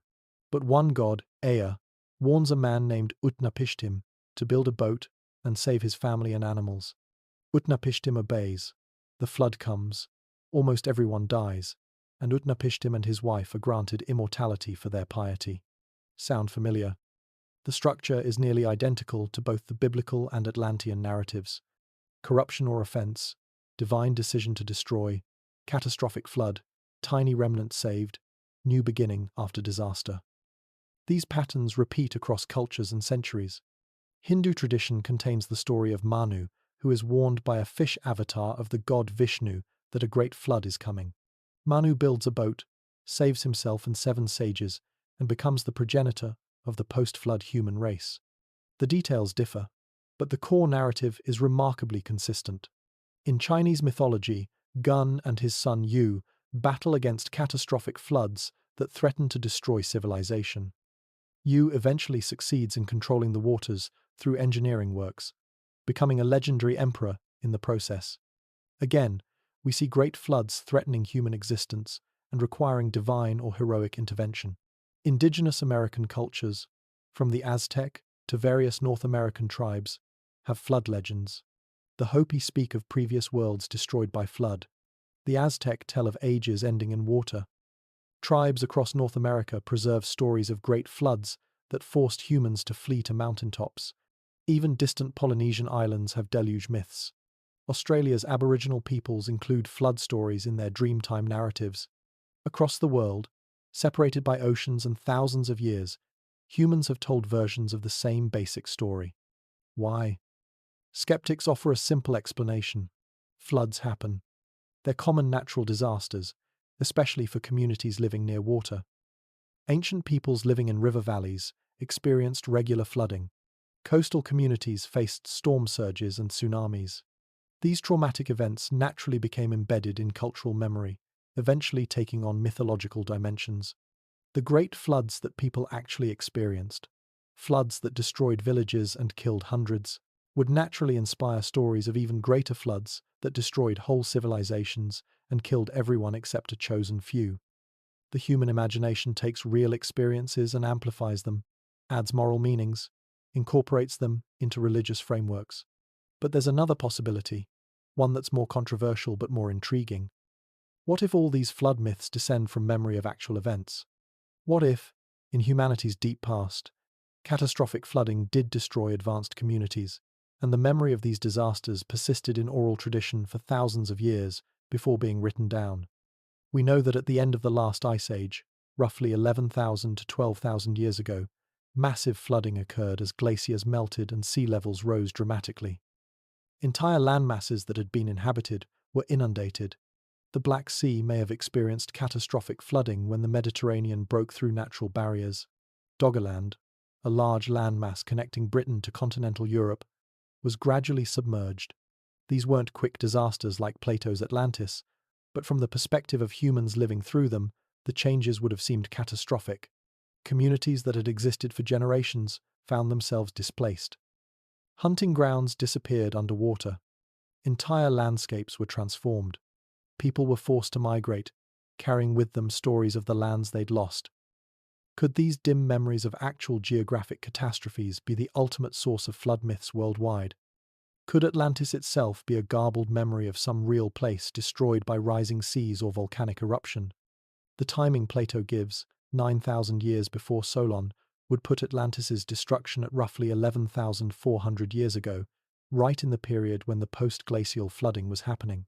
But we must be careful about pushing this theory too far. Just because flood myths are common doesn't mean they all derive from a single source. Convergent evolution happens in culture as well as biology. Similar experiences produce similar stories without any need for direct connection. What's perhaps more interesting than the flood itself is what these myths say about human psychology and values. They all use catastrophe to make moral points. They all suggest that divine powers observe human behavior and respond to it. They all imagine that corruption and hubris lead to destruction. They all offer the possibility of renewal after disaster. The Garden of Eden story in Genesis provides another parallel to Atlantis. A perfect place, a golden age, humans living in harmony with the divine. Then comes transgression, usually involving some form of overreaching or disobedience. Punishment follows. Expulsion from paradise. The loss of innocence and perfection. A fall from grace that can never be fully undone. Atlantis follows this pattern perfectly. The Golden Age, when divine blood was strong and virtue flourished. The gradual corruption as humans reached beyond their proper bounds. The punishment from Zeus. The complete destruction of what had been paradise. The inability to return to what was lost. This narrative structure appears throughout human culture because it speaks to something deep in our psyche.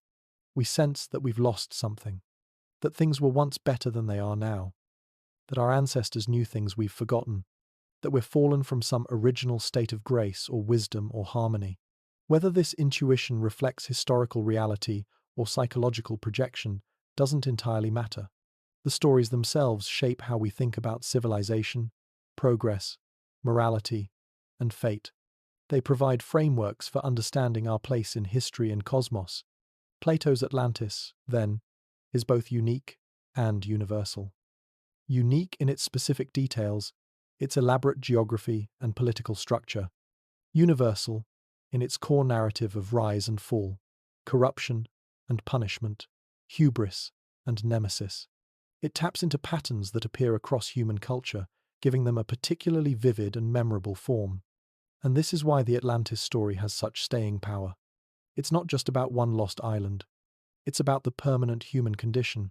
It's about what we build and what we lose. It's about the tension between civilization and nature, between human ambition and cosmic order, between what we aspire to be and what we actually become. Every civilization that has ever existed has eventually fallen. Egypt, Babylon, Greece, Rome, the Mayans, the Khmer. The list is endless. In every case, people living at the civilization's peak could not imagine its end. In every case, they were wrong. Atlantis serves as a mythological representation of this universal truth. It reminds us that nothing human lasts forever, that the mightiest can fall, that hubris leads to destruction. But the myths also offer hope. After the flood, life continues. Noah's descendants repopulate the earth. Manu becomes the progenitor of a new human race. Utnapishtim is granted immortality. Even in stories of total destruction, there's survival, renewal, the possibility of learning from catastrophe and beginning again with greater wisdom. This is what we'll explore next, as we turn from ancient myth to modern search, from what Plato wrote to what people have been seeking for centuries. Because if Atlantis was real, if it wasn't just allegory and imagination, then it's out there somewhere, waiting to be found. And for over 2,000 years, people have been looking. Chapter 4. The Search for Truth. For 2,000 years, people have been searching for Atlantis. Some with ships and diving equipment, some with ancient texts and careful reasoning, some with wild theories and wishful thinking. And if we're being honest, the most credible search has always focused on one region, the Mediterranean Sea. This makes intuitive sense. Plato was Greek. He was writing for a Greek audience. The story comes to him through Solon, another Greek, who supposedly heard it in Egypt, which is right next door. Why would the story be about some far distant location when the Mediterranean world was the entire known universe for ancient Greeks? The Mediterranean hypothesis centers primarily on one spectacular archaeological discovery, the Minoan civilization of Crete and the catastrophic eruption of Thera, the island we now call Santorini. Let's set the scene. Around 1600 years before the Common Era, one of the most powerful volcanic eruptions in human history occurred in the Aegean Sea. The island of Thera, which had been a thriving center of Minoan culture, literally exploded. The volcanic eruption was so violent that it ejected an estimated 60 cubic kilometers of material into the atmosphere.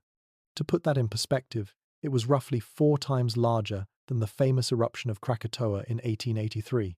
The center of the island collapsed into the emptied magma chamber below, creating the caldera that tourists visit today when they go to Santorini. What had been a roughly circular island became a crescent, with sheer cliffs rising hundreds of feet from the sea, exposing layers of volcanic deposits accumulated over millennia. The immediate effects were catastrophic.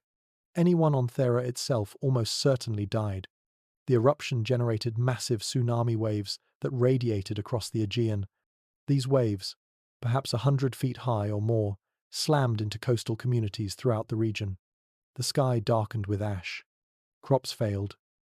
The climate may have been affected for years. And here's where it gets interesting for Atlantis seekers.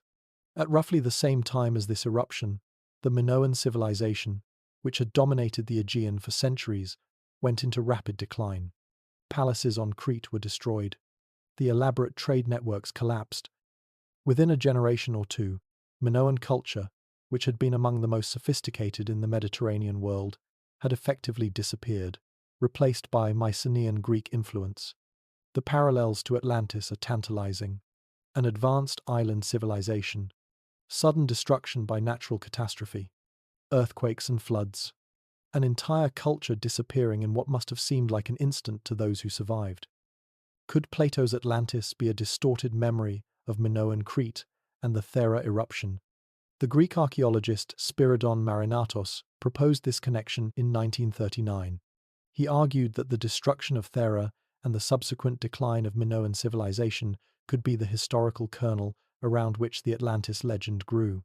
Later archaeological work on Santorini seemed to support this theory.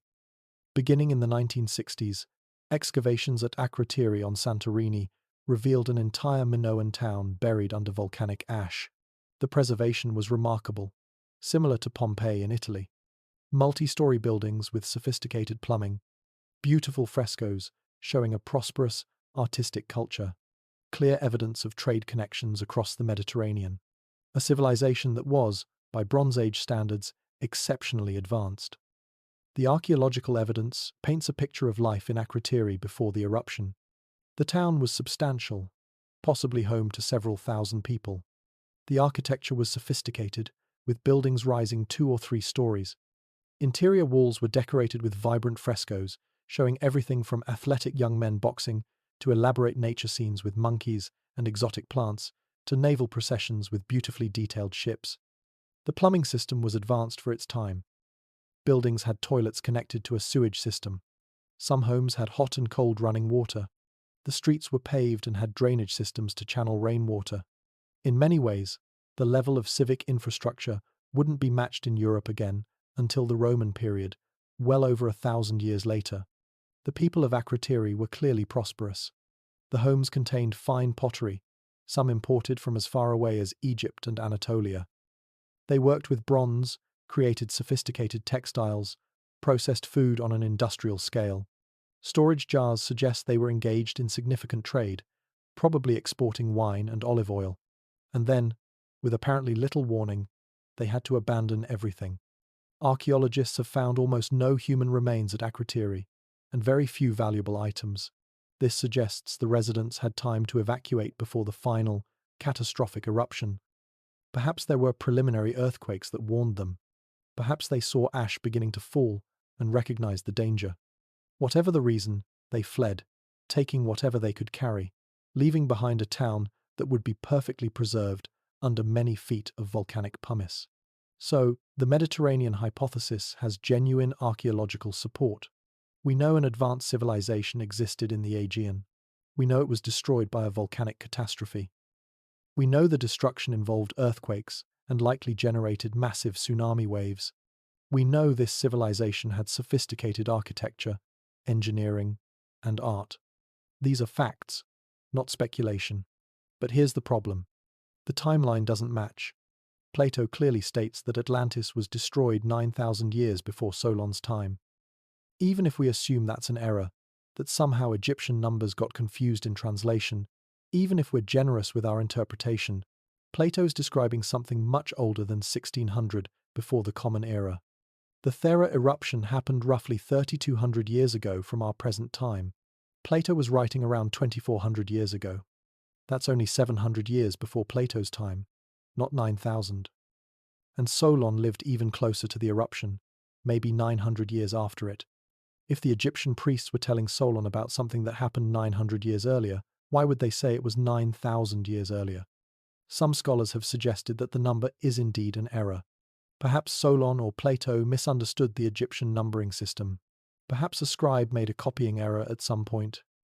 Perhaps 900 became 9,000 through some textual corruption. If we accept this explanation, the timeline problems disappear, and Thera becomes a very plausible candidate for Atlantis. But that requires us to assume Plato made a major factual error or deliberately changed the timeline for dramatic effect. And Plato was neither careless nor stupid. If he said 9,000 years, he probably meant 9,000 years, not 900. He was trying to place Atlantis in the deep, mythological past, not in the relatively recent historical past.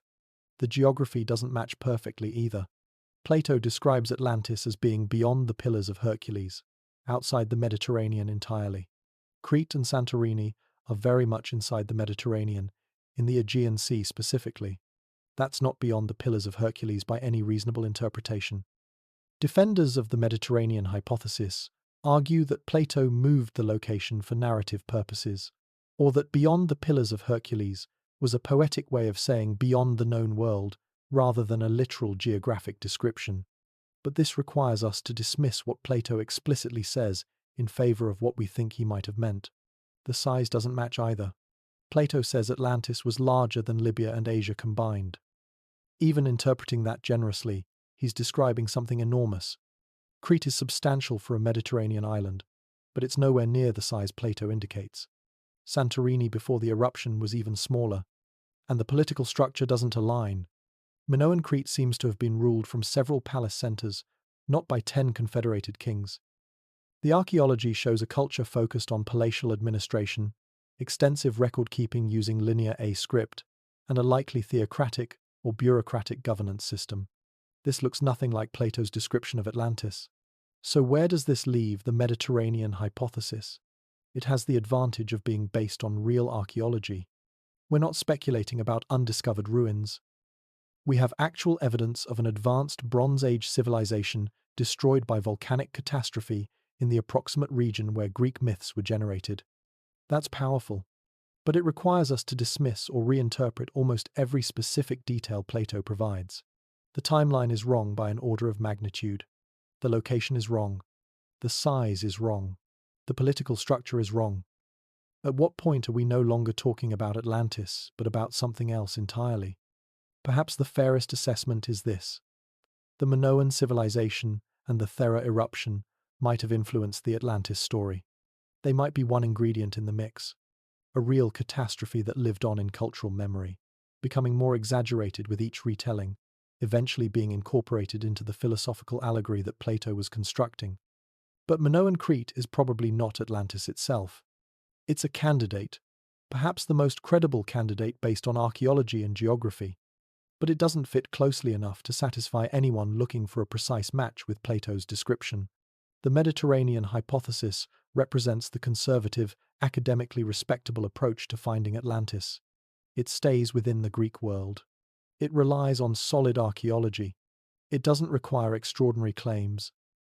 And it provides a plausible, if imperfect, explanation for how the Atlantis legend might have originated. But plausible isn't the same as proven.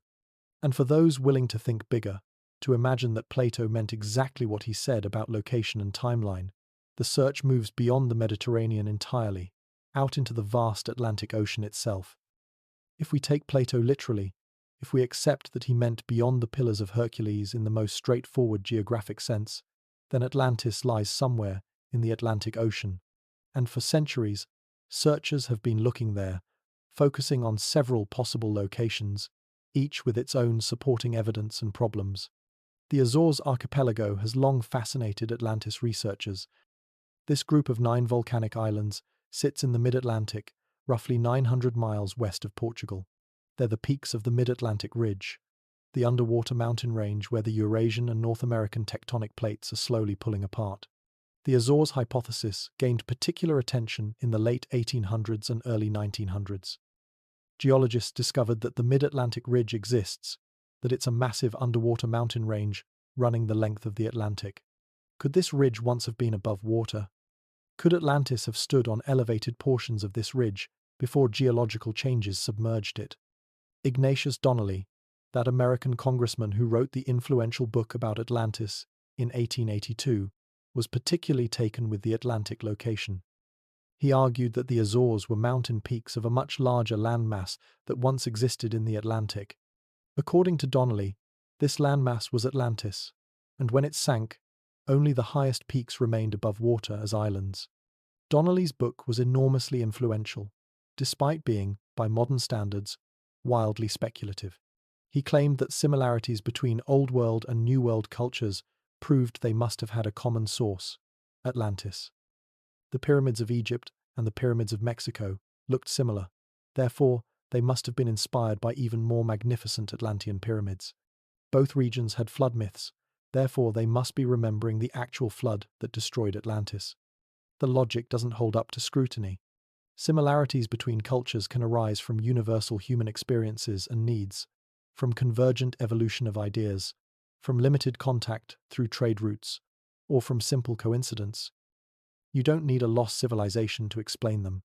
But Donnelly's book captured popular imagination because it offered a grand, romantic explanation for human history. Everything connected. Everything made sense. All mysteries were solved. Modern geology has not been kind to the Azores hypothesis. The mid-Atlantic ridge is rising, not sinking. The Azores have been islands for millions of years, not thousands. There's no geological evidence that a large landmass existed in the mid-Atlantic in any time frame relevant to human civilization.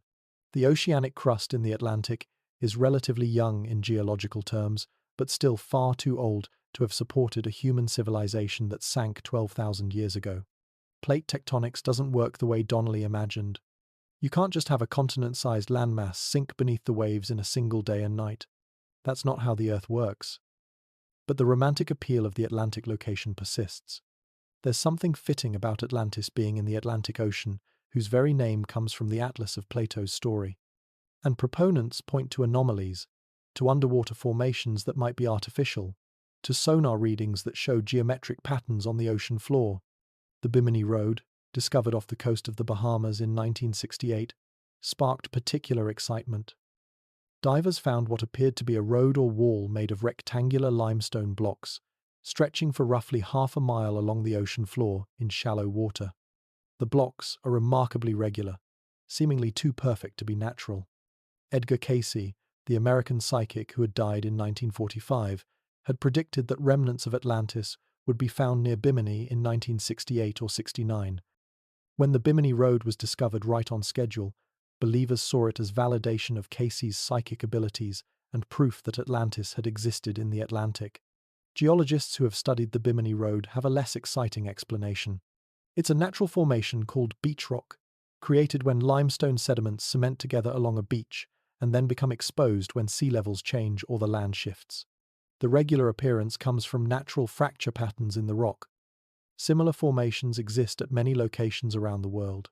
But try telling that to true believers. They point to certain features that seem too regular. They find marks that might be tool marks. They construct elaborate theories about how the ancient Atlanteans quarried and placed these blocks. The fact that mainstream geology explains it as natural becomes evidence of a cover-up rather than a valid scientific conclusion. The Canary Islands, closer to Africa than the Azores, have also been proposed as Atlantis remnants. These volcanic islands lie off the northwest coast of Africa, roughly 60 miles from the Moroccan coast. When Europeans arrived in the 14th and 15th centuries, they found the islands inhabited by people called the Guanches, whose origins were mysterious. The Guanches had light skin, some with blue eyes and blonde hair, unusual for people living so close to Africa. They built stone structures, including step pyramids. They mummified their dead. Their language seemed unrelated to African languages. Where had they come from? Atlantis enthusiasts immediately saw a connection. Perhaps the Guanches were descendants of Atlantean survivors who had fled to these islands when the main civilization sank. Perhaps their pyramid building and mummification practices were degraded memories of more sophisticated Atlantean techniques. Perhaps their physical appearance reflected Atlantean genetics. Modern DNA testing has provided answers. The Guanches were related to North African Berber populations. Their distinctive features came from being an isolated island population where certain genetic traits became more common through founder effects and genetic drift. Their mummification may have been independently developed or learned through ancient contact with North African or Mediterranean cultures. They weren't Atlanteans. They were humans who colonized the Canary Islands probably in the first millennium before the Common Era and developed their own unique culture in isolation. But the Atlantic theories persist because they touch on something real. We know that sea levels have changed dramatically over the past 15,000 years. We know that large areas of what is now ocean were once dry land. We know that rising seas displaced human populations and submerged landscapes that had been inhabited for thousands of years. Doggerland, for instance, was a real place. It was a low-lying landmass connecting Britain to continental Europe. During the last ice age, when sea levels were 300 feet lower than today, Doggerland was dry land. Humans lived there, hunted there, built communities there. We found their tools and artifacts dredged up from the bottom of the North Sea. As the glaciers melted and sea levels rose, Doggerland was gradually inundated. The process took thousands of years, but from the perspective of people living through it, their world was slowly shrinking. Valleys flooded. Coastal areas disappeared. Eventually, around 6,500 years ago, the last remnants of Doggerland vanished beneath the waves, and Britain became an island. This was a real lost land, a real catastrophe from the human perspective. Could memory of Doggerland or similar inundated regions have contributed to flood myths and stories of lost civilizations? Possibly, but Doggerland wasn't advanced. It wasn't a civilization in the sense that Plato describes. It was inhabited by Mesolithic hunter-gatherers living in small communities. No cities, no temples, no sophisticated engineering. Just people trying to survive in a changing world. The Atlantic theories face insurmountable geological problems. We can map the ocean floor now with sonar and satellites. We can date rock formations. We understand plate tectonics. And nothing in the Atlantic matches Plato's description of Atlantis in terms of size, timeline, or geological plausibility. But the theories won't die because they're not really about geology. They're about possibility, about what might be hidden in the vast, unexplored depths of the ocean. They're about the romance of discovery, the hope that somewhere out there, physical proof of this ancient legend awaits. And in fairness to the believers, we should acknowledge that oceanography has surprised us before. We've found hydrothermal vents supporting ecosystems we didn't think possible. We've discovered underwater mountains and valleys that rival anything on land. We've mapped ancient riverbeds and lake beds from when sea levels were lower. The ocean keeps secrets. Most of it remains unexplored. So while the Atlantic theories lack scientific support, they can't be absolutely disproven either. Absence of evidence isn't evidence of absence, though it's not evidence of presence either. The Atlantic remains a possibility, however remote, and that's enough to keep the search alive. Now we venture into the truly speculative, the theories that require us to rewrite not just history but geology and physics. The Antarctica hypothesis asks us to consider that Atlantis was located on the southernmost continent, that it existed there when Antarctica was ice-free, and that some kind of crustal displacement event moved it to its current polar position where it became covered with miles of ice. This theory originates primarily with Charles Hapgood, a college professor who became fascinated with the Piri Reis map, a 16th century Turkish map that appears to show accurate coastline details of Antarctica before it was officially discovered and centuries before it was mapped in detail. The Piri Reis map, created in 1513, shows South America, the Atlantic Ocean, and what appears to be the northern coast of Antarctica. The remarkable thing is that the Antarctic coastline shown on the map seems to match the actual coastline beneath the ice, suggesting the map was based on much older source maps created when Antarctica was ice-free. Hapgood became convinced that this map, and others like it, proved that Antarctica had been explored and mapped by an advanced civilization thousands of years ago. He developed a theory called Earth crust displacement to explain how Antarctica could have been in a temperate location suitable for civilization before moving to its current polar position. The basic idea of Earth crust displacement is that the Earth's crust can shift suddenly relative to the more fluid layers beneath it, like the skin of an orange sliding around the fruit inside. If this happened, land masses in temperate zones could suddenly find themselves at the poles and vice versa. A civilization flourishing on an ice-free Antarctica could find itself rapidly frozen as the continent shifted to the South Pole. Hapgood corresponded with Albert Einstein about this theory, and Einstein wrote a supportive foreword to one of Hapgood's books. This is often cited as evidence that the theory has scientific merit. If Einstein took it seriously, shouldn't we? But we need context. Einstein's expertise was physics, particularly relativity and quantum mechanics, not geology. By the time he corresponded with Hapgood, Einstein was elderly and not actively working on cutting-edge science. His support was polite interest, not scientific endorsement. He acknowledged the theory was interesting and worth investigating, not that it was proven or even likely. Modern geologists have thoroughly examined and rejected Earth crust displacement. The mechanics don't work. The Earth's crust is not a separate layer that can slide around independently. It's locked to the underlying mantle through complex interactions. The forces required to shift the entire crust suddenly would be incomprehensibly enormous and would leave clear evidence in the geological record. No such evidence exists. The theory also requires Antarctica to have been ice-free in the relatively recent past, within the time frame of human civilization. But ice core samples show that Antarctica has been glaciated for millions of years, not thousands. The ice didn't form suddenly. It accumulated gradually over vast stretches of time. There's no period in the past 15,000 years when Antarctica was temperate enough to support the kind of civilization Plato describes. As for the Piri Reis map, more careful analysis has deflated much of the mystery. The supposed Antarctic coastline can be interpreted as a distorted depiction of the South American coast, extended and imaginatively rendered based on incomplete information. 16th century mapmakers often filled in blank spaces with speculation. The match with the Antarctic coast beneath the ice is less precise than proponents claim. Furthermore, even if the map did somehow show Antarctica's sub-ice topography, that doesn't prove an ancient civilization mapped it. It could represent lucky guesswork. It could be based on reports from early explorers we don't know about. It could be a coincidence. Jumping from unusual map to lost advanced civilization on Antarctica requires enormous leaps of logic without intervening evidence. But the Antarctica theory has proven remarkably durable in popular culture. Books, documentaries, and websites continue to promote it. Part of the appeal is the sheer audacity of the claim. Antarctica is remote, mysterious, buried under ice. It's the perfect location for hidden secrets. We can't just go dig there like we can in more accessible locations.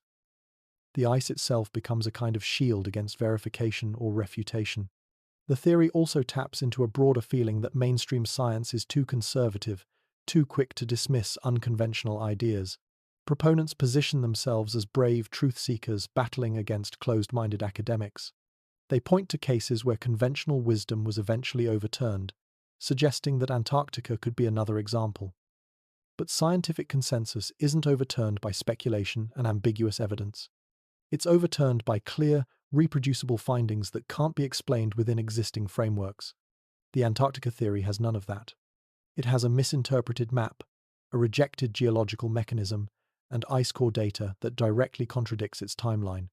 Could there be anything of interest beneath the Antarctic ice? Sure. We found meteorites there, including Martian meteorites that have taught us about the red planet. We found ancient lakes trapped beneath the ice, ecosystems isolated for millions of years. Antarctica holds many secrets, but an advanced human civilization from 12,000 years ago isn't one of them. The geology doesn't support it. The climatology doesn't support it. The archaeology, or rather the complete absence of it, doesn't support it. The theory survives because it's unfalsifiable in practical terms.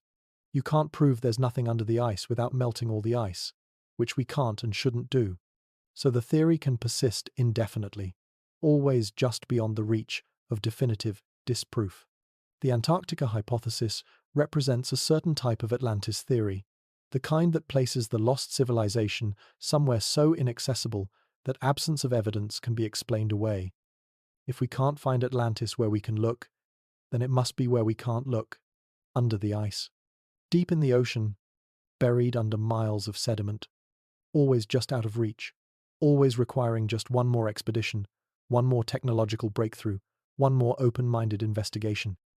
In the past few years, one of the most discussed Atlantis candidates has been the Richat structure in Mauritania, sometimes called the Eye of the Sahara or the Eye of Africa. This is a massive circular geological formation in the Sahara Desert, easily visible from space, that has captured the imagination of Atlantis researchers who believe it matches Plato's description with startling precision. The Richat structure is indeed remarkable. It's a bullseye formation in the desert, consisting of concentric rings roughly 30 miles in diameter. From satellite images, it looks almost artificial, like some enormous target or megalithic structure. The rings alternate between ridges and valleys in a way that seems too regular to be natural. When you compare the Richat structure to Plato's description of Atlantis, certain features seem to align. Plato described concentric rings of land and water. The Richat structure has concentric rings. Plato said the rings had specific dimensions and proportions.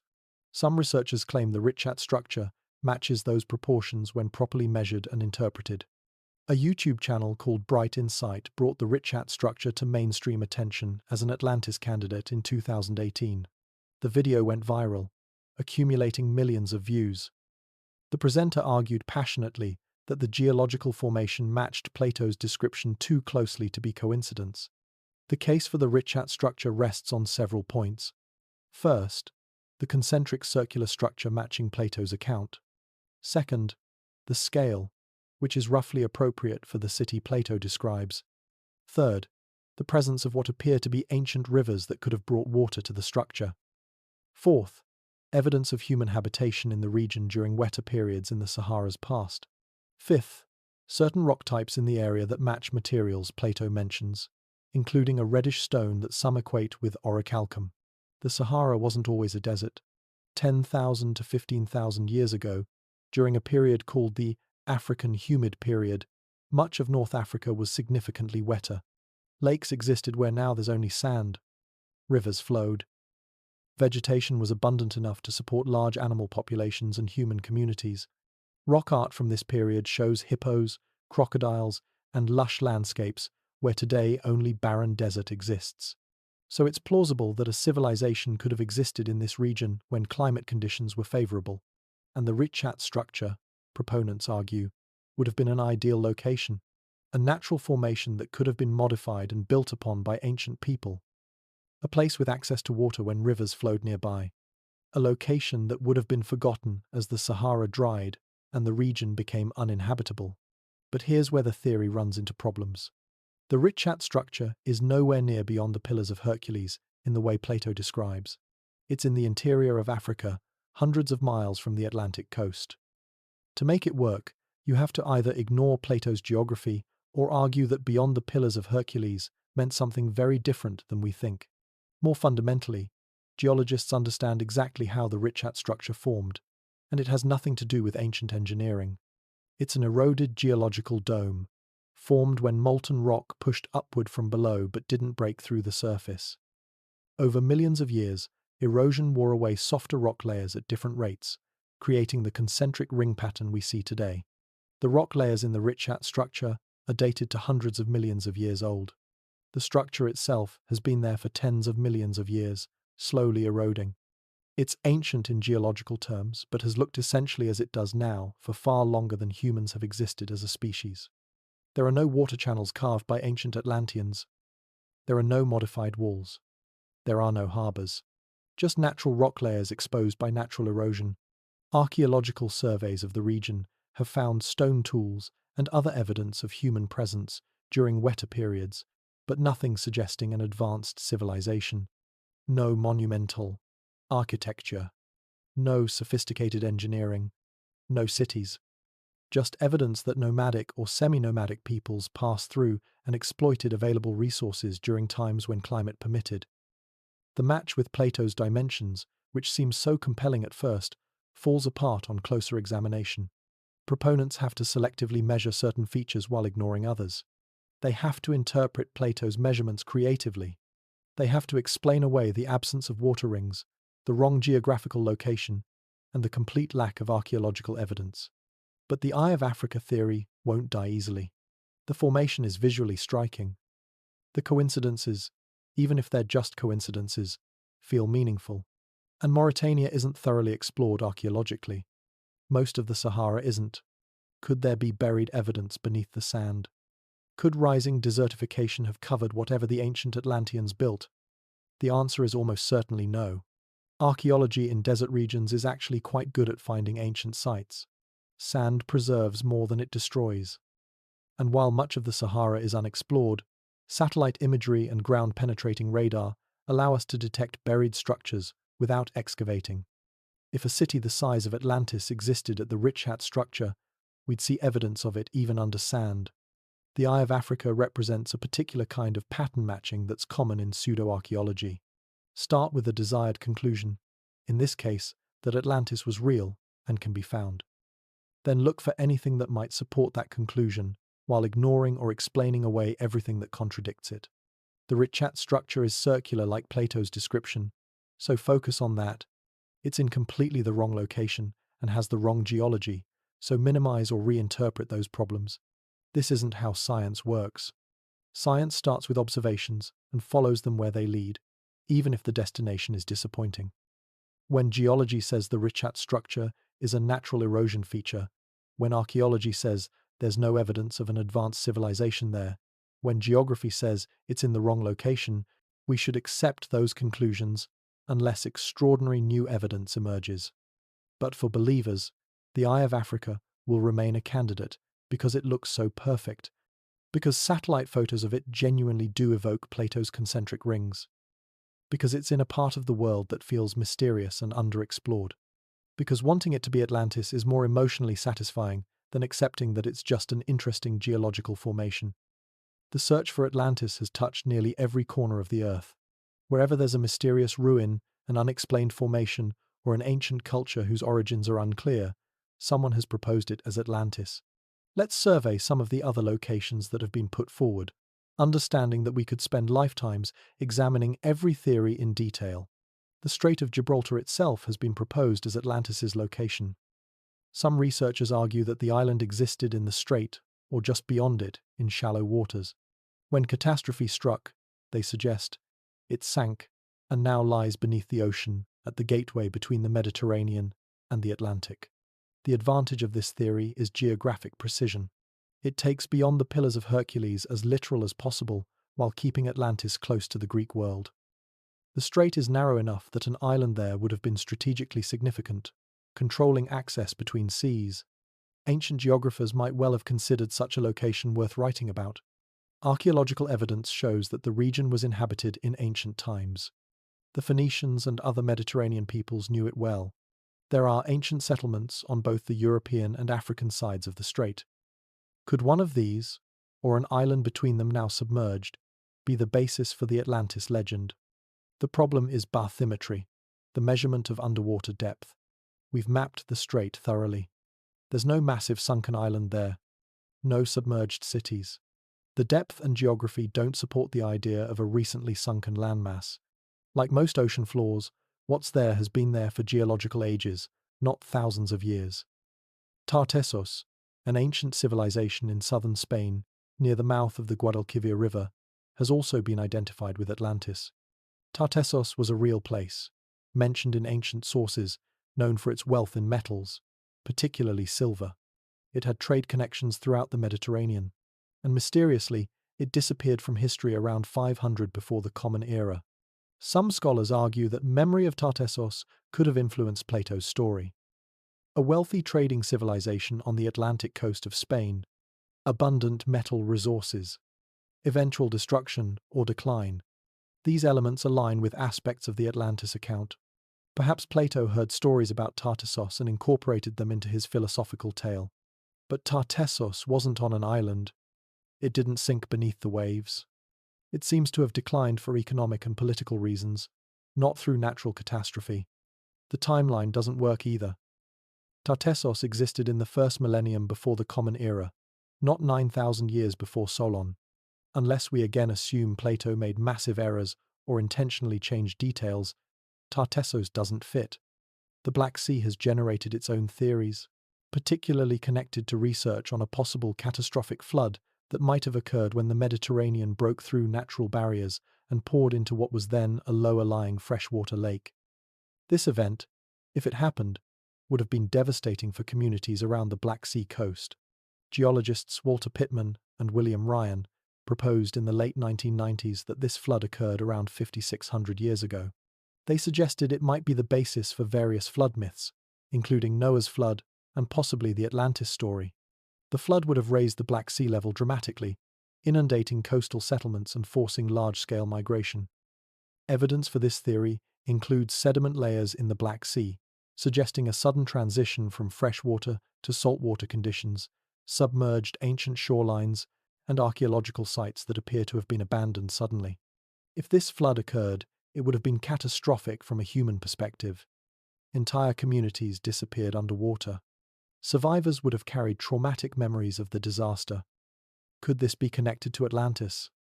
Only if we're willing to completely ignore Plato's geography and substantially change his timeline. The Black Sea is nowhere near beyond the Pillars of Hercules, and 5,600 years ago is more recent than Plato's 9,000 years before Solon, though less dramatically so than some other candidates. In the Caribbean and waters around Cuba, sonar surveys have detected what some researchers claim are geometric underwater formations, suggesting artificial construction. These findings have prompted speculation about a Caribbean Atlantis, perhaps related to advanced pre-Columbian civilizations we haven't yet discovered. The appeal of a Caribbean location is partly geographic. It's in the Atlantic, as the name suggests. It's associated in European imagination with a new world that offered treasures and mysteries. And honestly, much of the Caribbean seafloor remains unexplored. It's deep, it's vast, and it could conceal surprises. But serious investigation of the supposed artificial structures has generally revealed them to be natural geological formations. Underwater geology can create remarkably regular features. Lava flows, sedimentary layers, erosion patterns, all can produce shapes that look artificial, especially in low-resolution sonar images. When divers have examined these formations up close, the case for artificial construction has consistently fallen apart. We should also mention the truly wild theories. Atlantis was in Antarctica. Atlantis was in Indonesia. Atlantis was in Britain. Atlantis was in Bolivia. Atlantis was in China. Atlantis was on Mars. Atlantis was a spaceship.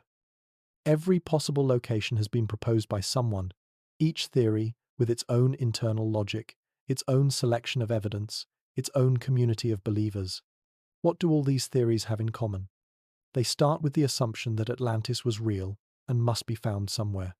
Then they search for anything that might support that assumption. They're doing precisely backward reasoning. Rather than looking at evidence and seeing where it leads, they decide on the conclusion first and then cherry-pick evidence to support it.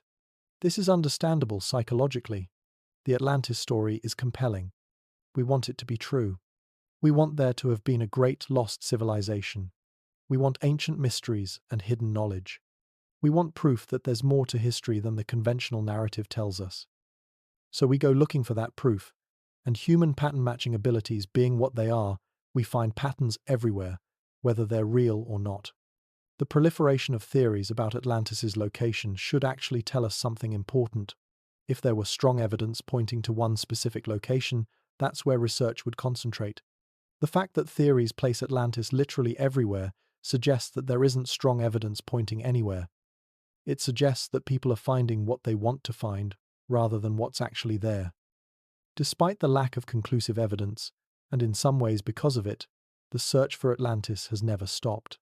From serious archaeological surveys to cable television spectacles, from scholarly research to outright treasure hunting, people continue to seek physical proof of Plato's island civilization. Let's look at some of the notable modern efforts. Jacques Cousteau, the legendary ocean explorer, brought his expertise and his famous ship Calypso to the search for Atlantis. In the 1970s, he investigated several proposed sites, including Santorini and other Mediterranean locations. Cousteau approached the question with appropriate scientific skepticism while remaining open to possibility. His team examined underwater formations, studied ancient texts, consulted with archaeologists and historians. They produced beautiful documentary footage of ancient ruins and underwater landscapes. But ultimately, Cousteau concluded that while the Thera eruption and Minoan civilization might have inspired elements of the Atlantis story, he found no evidence of the literal city Plato described. Cousteau's contribution was significant not because he found Atlantis, but because he demonstrated how the search should be conducted. Carefully, scientifically, with willingness to follow evidence rather than desires. He showed that you could take the questions seriously without abandoning critical thinking. Robert Ballard, famous for discovering the wreck of the Titanic, among other deep-sea achievements, has also explored questions related to Atlantis. Ballard has been particularly interested in how ancient catastrophes might have influenced mythology. He's investigated evidence of the Black Sea flood, examined underwater sites in the Mediterranean, and consistently advocated for letting archaeology guide interpretation. rather than trying to fit archaeological evidence into preconceived narratives. Ballard's work on ancient shipwrecks and submerged settlements has revolutionized our understanding of the ancient Mediterranean world. He's found trading vessels, military ships, and evidence of coastal communities now underwater. This work doesn't support Atlantis existing, as Plato described, but it shows us that sea level changes and natural disasters have indeed erased portions of ancient history. Real civilizations and real disasters occurred, even if Atlantis itself wasn't among them. The rise of satellite technology has transformed the search for Atlantis and other lost sites. From space, we can now see patterns invisible from ground level. We can detect subtle variations in vegetation or soil that indicate buried structures. We can map the ocean floor with increasing precision. Researchers have used these tools to examine every proposed Atlantis location. Google Earth has made high-resolution satellite imagery available to anyone with an internet connection. This has democratized the search in some ways. Citizen researchers can examine coastlines, desert regions, and ocean floors looking for anomalies. Some of the recent Atlantis theories, including the Richat structure identification, were promoted primarily through analysis of satellite images. But satellite technology cuts both ways. While it enables new discoveries, it also allows thorough debunking. Claimed ancient sites can be revealed as natural formations. Supposed underwater structures can be shown to be tricks of light and shadow. The more we can see, the harder it becomes to maintain theories based on incomplete or misleading evidence. Underwater archaeology has made tremendous advances in recent decades. Remotely operated vehicles equipped with cameras and sensors can explore depths that divers can't reach. Side-scan sonar creates detailed maps of the seafloor. Multi-beam echo sounders measure depth with centimeter precision. Magnetometers detect metal objects buried under sediment. These technologies have found countless shipwrecks, ancient harbors, and submerged settlements. We've discovered that coastal regions around the world have ruins beneath the waves, evidence of cities and towns that were inundated by rising sea levels or earthquakes. The Mediterranean alone has thousands of underwater archaeological sites, but none of these discoveries are Atlantis. They're real ancient sites from known cultures.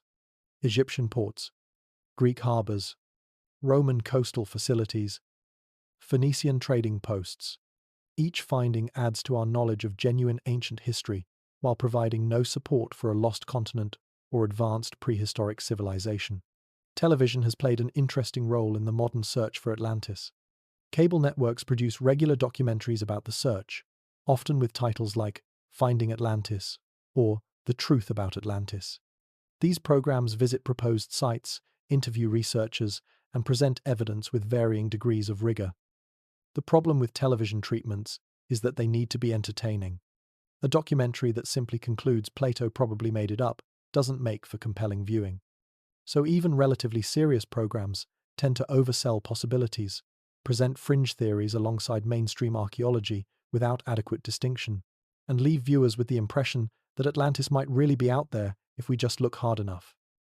Some expeditions have been outright fraudulent or delusional, treasure hunters claiming to have found Atlantis but needing just a bit more funding to confirm it. Psychics channeling messages from Atlantean spirits directing searchers to specific locations. Con artists selling maps to Atlantis or artifacts supposedly from the lost civilization. The search attracts not just legitimate researchers, but also those who see opportunity to exploit public fascination. And yet, legitimate scientific work continues.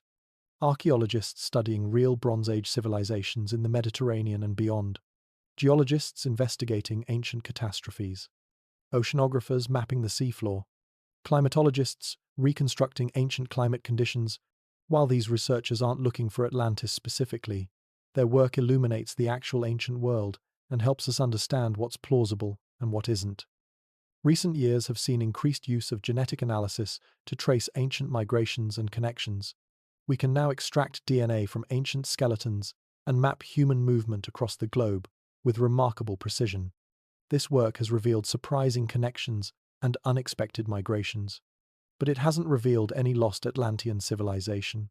Human genetic history is complex and fascinating, but it matches archaeological evidence and doesn't require invoking unknown advanced cultures. The honest assessment is that modern technology has made finding Atlantis harder, not easier. Every new tool we develop for exploring the ocean or detecting buried structures gives us more ways to check proposed locations. And consistently, those checks come up empty. The more thoroughly we look, the less likely it seems that Atlantis exists to be found. But the search will continue. New theories will emerge. New proposed locations will be announced. New documentaries will promise revelations. Because the search for Atlantis has never really been about finding an ancient island. It's been about finding meaning, mystery, and possibility in human history. It's been about the journey more than the destination.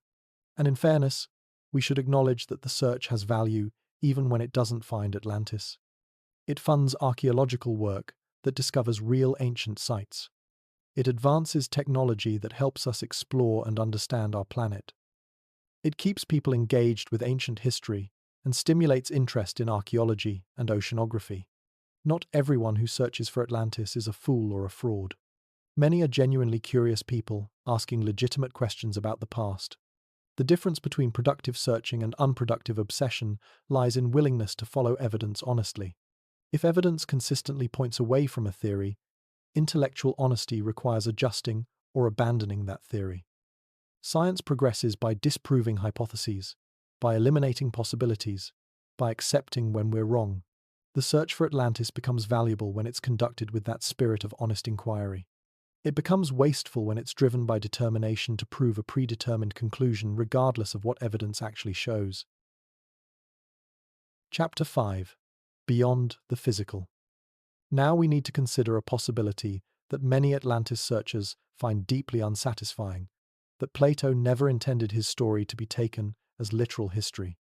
That Atlantis wasn't a real place to be found with sonar and submarines, but rather a philosophical device, a thought experiment, an allegory designed to teach lessons about politics, morality, and human nature. This interpretation has strong support among classical scholars. When you read Plato's dialogues carefully, when you understand the context in which he was writing, when you consider his philosophical methods and goals, Atlantis, as allegory, makes considerable sense. Remember when Atlantis was written, Athens had just lost the Peloponnesian War to Sparta. The Athenian Empire, which had seemed invincible, had collapsed. Democracy, which the Greeks had pioneered, had shown its weaknesses. Mob rule had replaced reasoned governance. Demagogues had led the city to disaster. Plato's beloved teacher, Socrates, had been executed by democratic vote. Plato was fundamentally concerned with questions of governance. What makes a just society? What's the best form of government? How do we prevent good societies from becoming corrupt? These questions dominate his work. The Republic, his most famous dialogue, is entirely devoted to imagining an ideal state and exploring how it might maintain justice. Atlantis appears in two late dialogues, Timaeus and Critias, which are explicitly concerned with ideal societies and their decline. In the Timaeus, Plato describes a perfect ancient Athens, a city governed by philosopher kings, practicing communal living, embodying all the virtues he admired. This idealized Athens defeats Atlantis in war. Think about what that means. Ancient Athens represents the ideal state, the society organized according to philosophical principles. Atlantis represents a corrupted state, one that began well but fell into vice and tyranny. The war between them is a moral allegory, not a historical account. It's the eternal conflict between virtue and vice, between wisdom and hubris, between justice and power. When Plato describes Atlantis's government structure, those 10 kings meeting in the temple, swearing oaths on the sacred pillar, hunting bulls without metal weapons, he's presenting a system that initially embodies good governance, shared power, rule of law, regular assemblies, respect for tradition. These are features of well-ordered states. But then comes the corruption. The divine blood grows thin. The rulers become more human, more prone to human failings. They start valuing wealth over virtue. They become ambitious for conquest. They break the very oaths they swore. The system degrades not because of external pressure, but because of internal moral decay. This is a lesson about political philosophy. Good governments don't last automatically. They require constant vigilance, constant renewal of virtue, constant resistance to corruption. No system, however well designed, can survive if the people operating it lose their moral compass. Laws written on pillars are worthless if no one honors them. Zeus's judgment on Atlantis, which we never get to hear in full because Plato's dialogue breaks off, would have been the culmination of this allegory. The god of justice observing moral corruption and decreeing punishment. This is how the universe works in Greek philosophy. Hubris leads to nemesis. Pride leads to fall. Moral failure leads to destruction. These aren't just punishments from angry gods. They're natural consequences of violating cosmic order. The physical destruction of Atlantis, the earthquakes and floods, can be read as metaphorical rather than literal. When a civilization becomes fundamentally corrupt, when it loses all connection to justice and virtue, it collapses. The collapse might not be a single day of earthquakes. It might be gradual decline. It might be defeat in war. It might be internal revolution. But the outcome is the same: destruction. Plato was a master of allegory and myth-making. Throughout his dialogues, he uses stories and myths to illustrate philosophical points. The allegory of the cave in the Republic uses the metaphor of prisoners watching shadows to explain his theory of forms and the nature of enlightenment. The myth of describes the afterlife to explore questions about justice and the soul. These aren't meant as literal descriptions but as teaching tools. Why would Atlantis be different? Why would we assume this story, appearing in dialogues explicitly concerned with political philosophy, is meant as straightforward history rather than instructive fiction? The answer for many people is that Plato frames the story as true. He has Critias insist that this is a genuine account passed down through Solon. He provides specific details about geography and dimensions and political structure. If he meant it as fiction, why include all this apparent authenticity? But this is precisely what makes good allegory effective. The more realistic the details, the more engaged the audience becomes. A vague, abstract story about a corrupt civilization doesn't resonate emotionally. A detailed story about a specific place with concrete features and a catastrophic end stays with you. Plato was a brilliant writer. He understood how to craft narratives that would have maximum impact on his readers. The specific details serve another purpose. They invite interpretation. What does the circular structure of the city represent? What do the 3 rings of water and 2 rings of land symbolize? What does the alternation between brass, tin, and orichalcum on the walls mean? Plato's readers would have looked for symbolic meaning in these details, not literal architectural specifications. The very incompleteness of the story supports the allegorical interpretation. Plato wrote dozens of dialogues. He completed far longer and more complex works than the Atlantis account. Yet this one breaks off mid-sentence, right at the moment of Zeus's judgment. Is it plausible that death or distraction caused Plato to abandon this specific dialogue? Or is the incompleteness itself meaningful?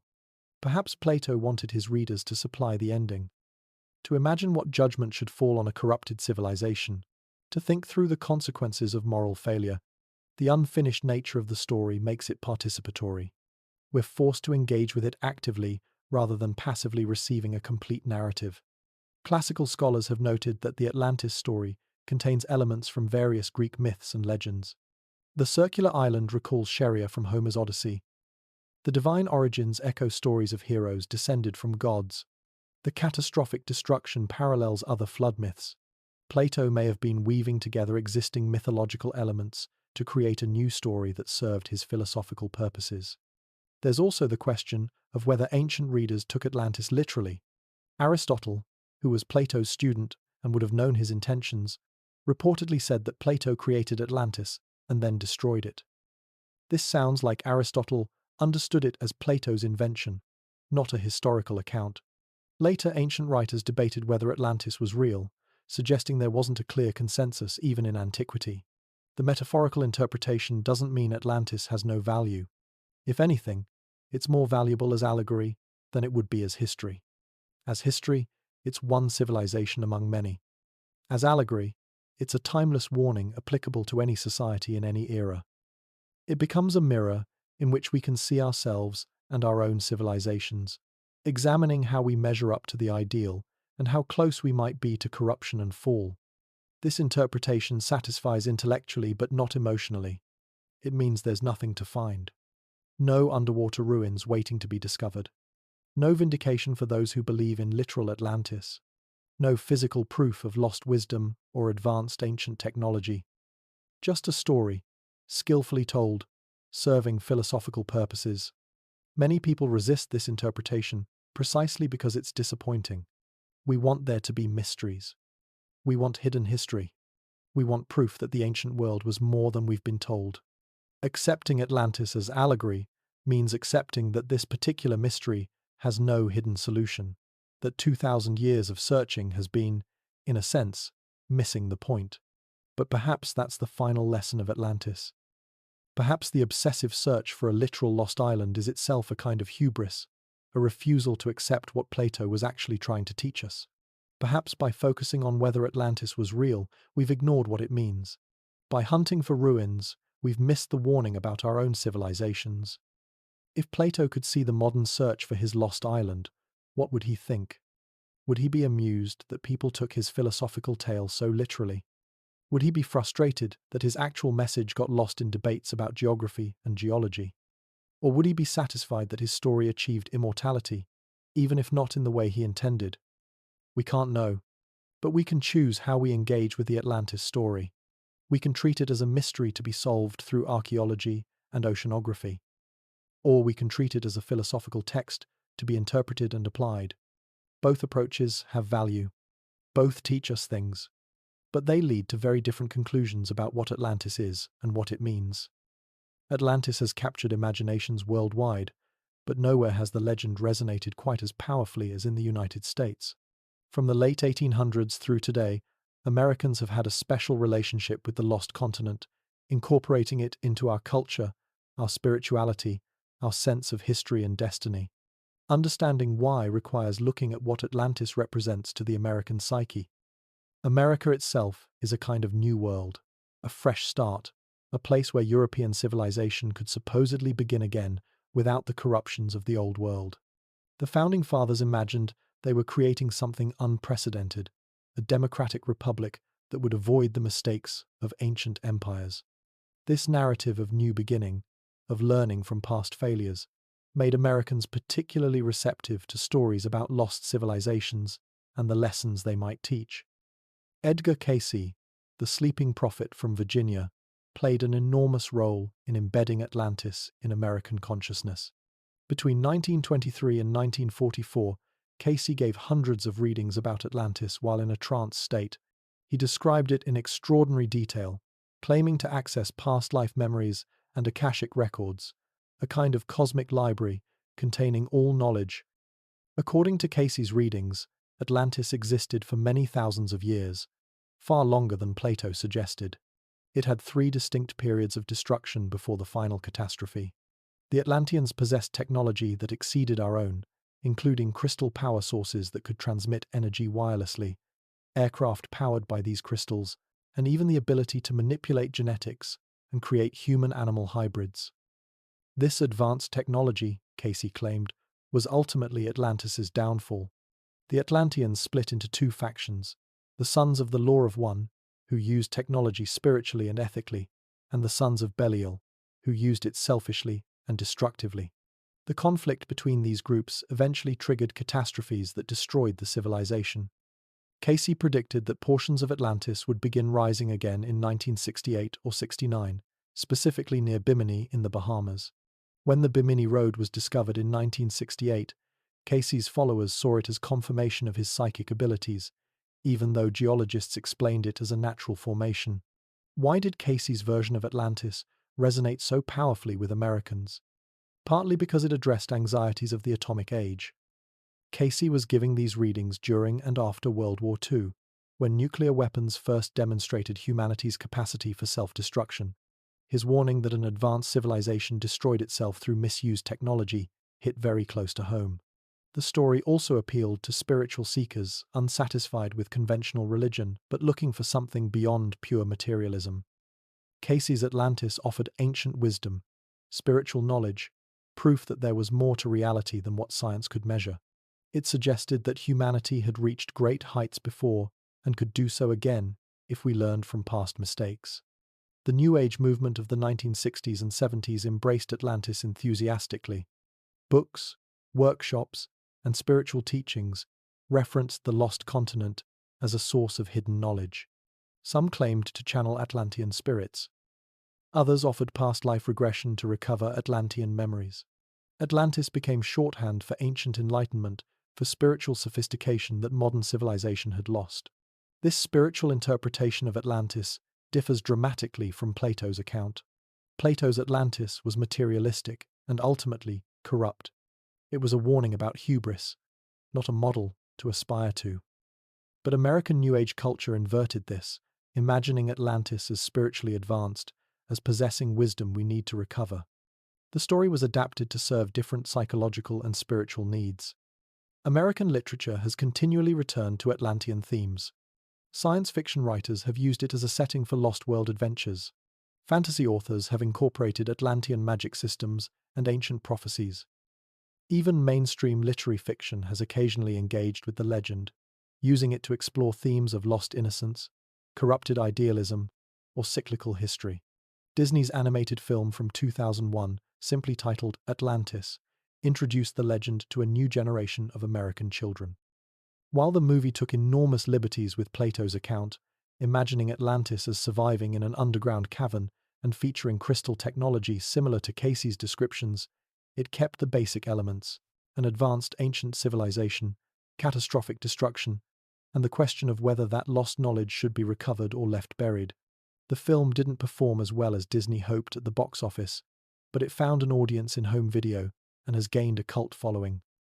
For many young Americans, it was their first exposure to the Atlantis legend, shaping how they would think about lost civilizations and ancient mysteries.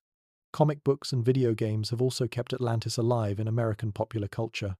DC Comics' Aquaman is king of Atlantis, which in that fictional universe survived as an underwater kingdom. Various video games feature Atlantean levels, artifacts, or storylines. Each iteration adds new layers to how Americans collectively imagine the lost continent. Why this American obsession? Part of it is simple cultural exportation. American media dominates globally, so American interpretations of Atlantis spread worldwide. But there's something deeper too. America has always grappled with questions about its relationship to history and tradition. As a relatively young nation, Americans sometimes feel disconnected from the deep past that European and Asian cultures can claim. Atlantis offers a solution to this feeling. If an advanced civilization existed in the Atlantic, if its survivors colonized both the Old World and the New, then America isn't historically shallow. It's connected to the deepest antiquity. Some Atlantis theories specifically place the lost continent in the Caribbean, or suggest that indigenous American civilizations descended from Atlantean refugees. These theories give America ancient roots. There's also an anti-establishment element to American Atlantis fascination. The story often gets framed as hidden knowledge that mainstream academics don't want you to know about. This appeals to American skepticism of authority and expertise. If the official story is that Atlantis never existed, well, maybe that's exactly what they want you to believe. Pursuing Atlantis becomes a form of rebellion against elite consensus. This aspect of Atlantis culture has problematic dimensions. It can slide into conspiracy thinking, into the idea that scientists and historians are deliberately suppressing evidence. It can promote distrust of expertise generally, making people skeptical of legitimate scholarship. When every mainstream rejection of an Atlantis theory gets interpreted as proof of cover-up rather than honest assessment of evidence, rational discourse becomes impossible. But the American relationship with Atlantis isn't all pseudoscience and conspiracy theories. Serious American scholars have engaged with the question thoughtfully. Archaeologists have investigated proposed sites.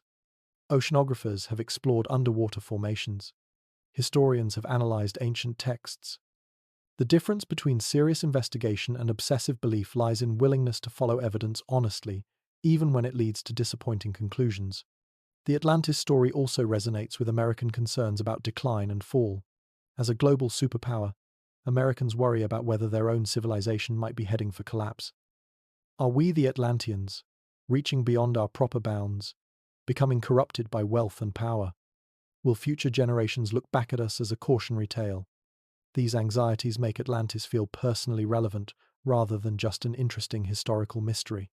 Climate change has given these concerns new urgency.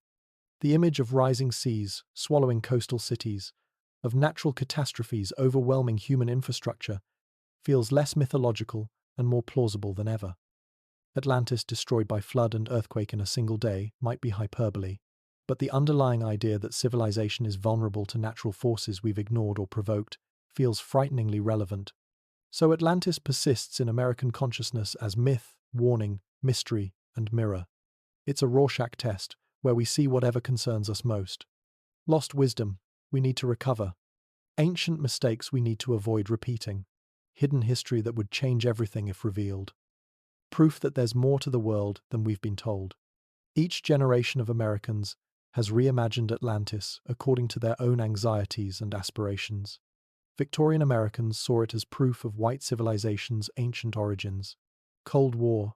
Americans saw warnings about nuclear self-destruction. New Age Americans saw spiritual enlightenment waiting to be reclaimed. Contemporary Americans see climate warnings and civilizational fragility. The legend adapts because it's flexible enough to accommodate these different interpretations. Plato gave us a framework, but left enough gaps that we can fill them with our own meanings. And as long as Americans continue to grapple with questions about civilization's trajectory, about the relationship between progress and wisdom, about whether we're building something lasting or heading for fall, Atlantis will remain relevant to our collective imagination. As we near the end of our journey through the Atlantis mystery, we need to address a critical distinction: the difference between legitimate scholarly inquiry and pseudo-scientific speculation. This distinction matters because it shapes how we think about evidence, how we evaluate claims, and ultimately, how we understand truth itself. Let's start with what real archaeological and historical research looks like. Scholars working on ancient civilizations use rigorous methodologies. They excavate carefully, documenting every layer of soil, every artifact's precise location. They use multiple dating techniques to establish chronologies. They compare findings with existing knowledge. They publish their work in peer-reviewed journals, where other experts can critique their methods and conclusions. When legitimate researchers discover something unexpected, they don't immediately announce a revolutionary finding. They test it extensively. They look for alternative explanations. They consider whether their interpretation might be wrong. Only after thorough analysis, after eliminating other possibilities, after subjecting their work to expert scrutiny, do they present claims about what they've found. This process is slow and often produces modest, incremental advances rather than dramatic revelations. Most archaeological discoveries are interesting to specialists but don't revolutionize our understanding of history. A new pottery style here. A previously unknown settlement there. Adjustments to dates we thought we knew. Gradual refinement of the historical picture rather than complete rewriting of it. Pseudo-archaeology works differently. It starts with a desired conclusion: Atlantis was real, ancient aliens built the pyramids, advanced prehistoric civilizations existed, and then looks for anything that might support that conclusion while ignoring or explaining away contrary evidence. When mainstream scholars reject these claims, pseudo-archaeologists interpret rejection as evidence of closed-mindedness or conspiracy rather than honest assessment. The ancient aliens phenomenon exemplifies this pattern. The television series, which has run for many seasons, regularly features Atlantis as evidence of ancient advanced technology or extraterrestrial influence. According to these theories, humans couldn't have built the sophisticated structures we see in the ancient world without help from either lost civilizations like Atlantis or alien visitors. This reasoning is fundamentally flawed for several reasons. First, it underestimates human capability. Ancient people were just as intelligent as we are. Given time, motivation, and organization, they could accomplish remarkable things with the tools available to them.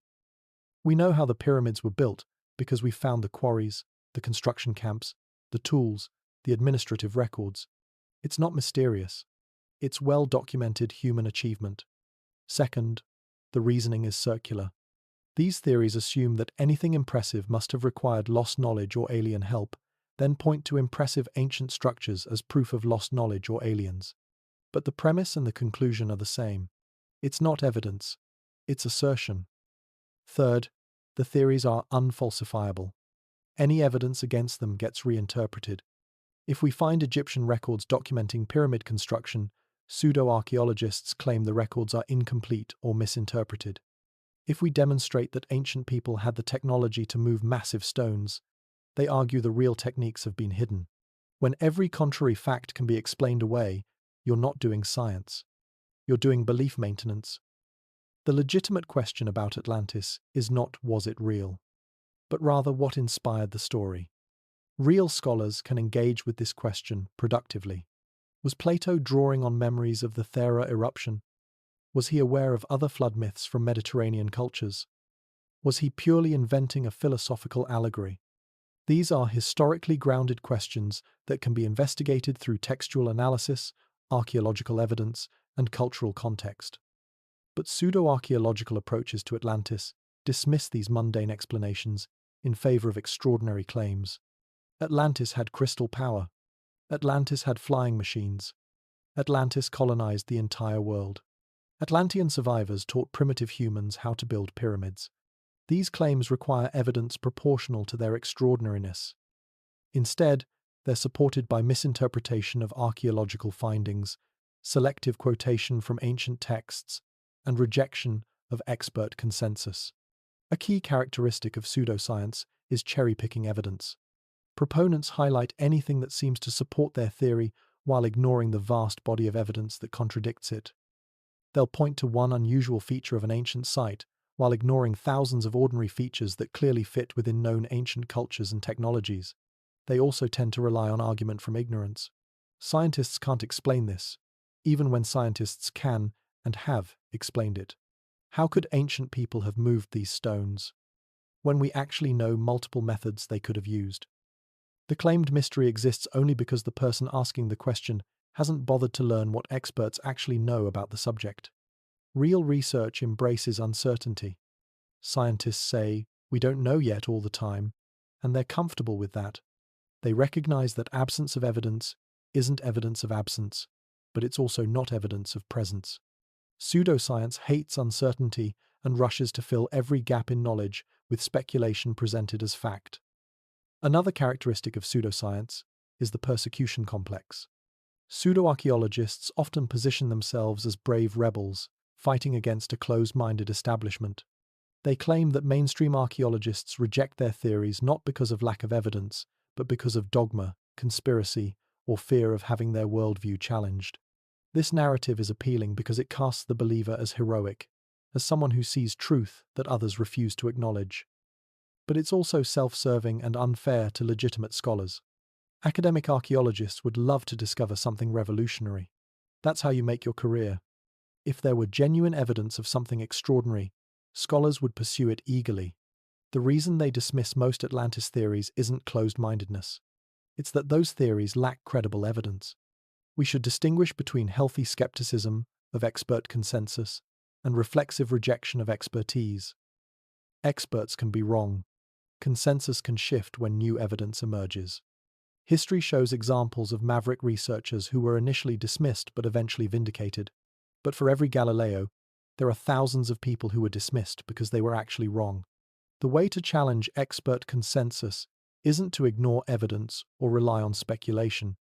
It's to produce better evidence, to conduct more rigorous research, to publish findings where they can be scrutinized, to engage honestly with criticism rather than dismissing it as bias.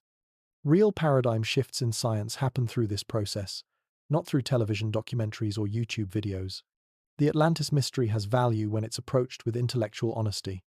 It's worthwhile to investigate whether real catastrophes inspired the legend. It's interesting to explore how the story has been interpreted across cultures and eras. It's useful to examine why people are drawn to tales of lost civilizations. These are legitimate scholarly questions. But when Atlantis becomes a vehicle for rejecting expert knowledge, for promoting conspiracy theories, for claiming that mainstream archaeology is fundamentally wrong about ancient history, it becomes harmful. It undermines public understanding of how knowledge actually develops. It teaches people to distrust genuine expertise. It makes critical thinking harder rather than easier. We can appreciate the mystery and romance of Atlantis without abandoning intellectual rigor. We can enjoy speculation while recognizing it as speculation rather than fact. We can be open to surprising discoveries while maintaining appropriate skepticism. These aren't contradictory positions. They're complementary aspects of engaged, critical thinking. The real wonder of human history doesn't need embellishment with lost super-civilizations. The actual achievements of ancient cultures building the pyramids with copper tools, navigating the Pacific in wooden boats, creating sophisticated mathematics without calculators, developing writing independently in multiple locations. These are impressive enough. The real story of human civilization, with all its struggles and triumphs, is more interesting than any fiction about Atlantis could be. But we diminish that real story when we refuse to accept it, when we insist there must have been some lost source of knowledge rather than human ingenuity and perseverance. We disrespect our ancestors when we assume they couldn't have achieved what they clearly achieved without help from lost civilizations or aliens. So where does this leave us with Atlantis? With wonder, yes. With questions, certainly.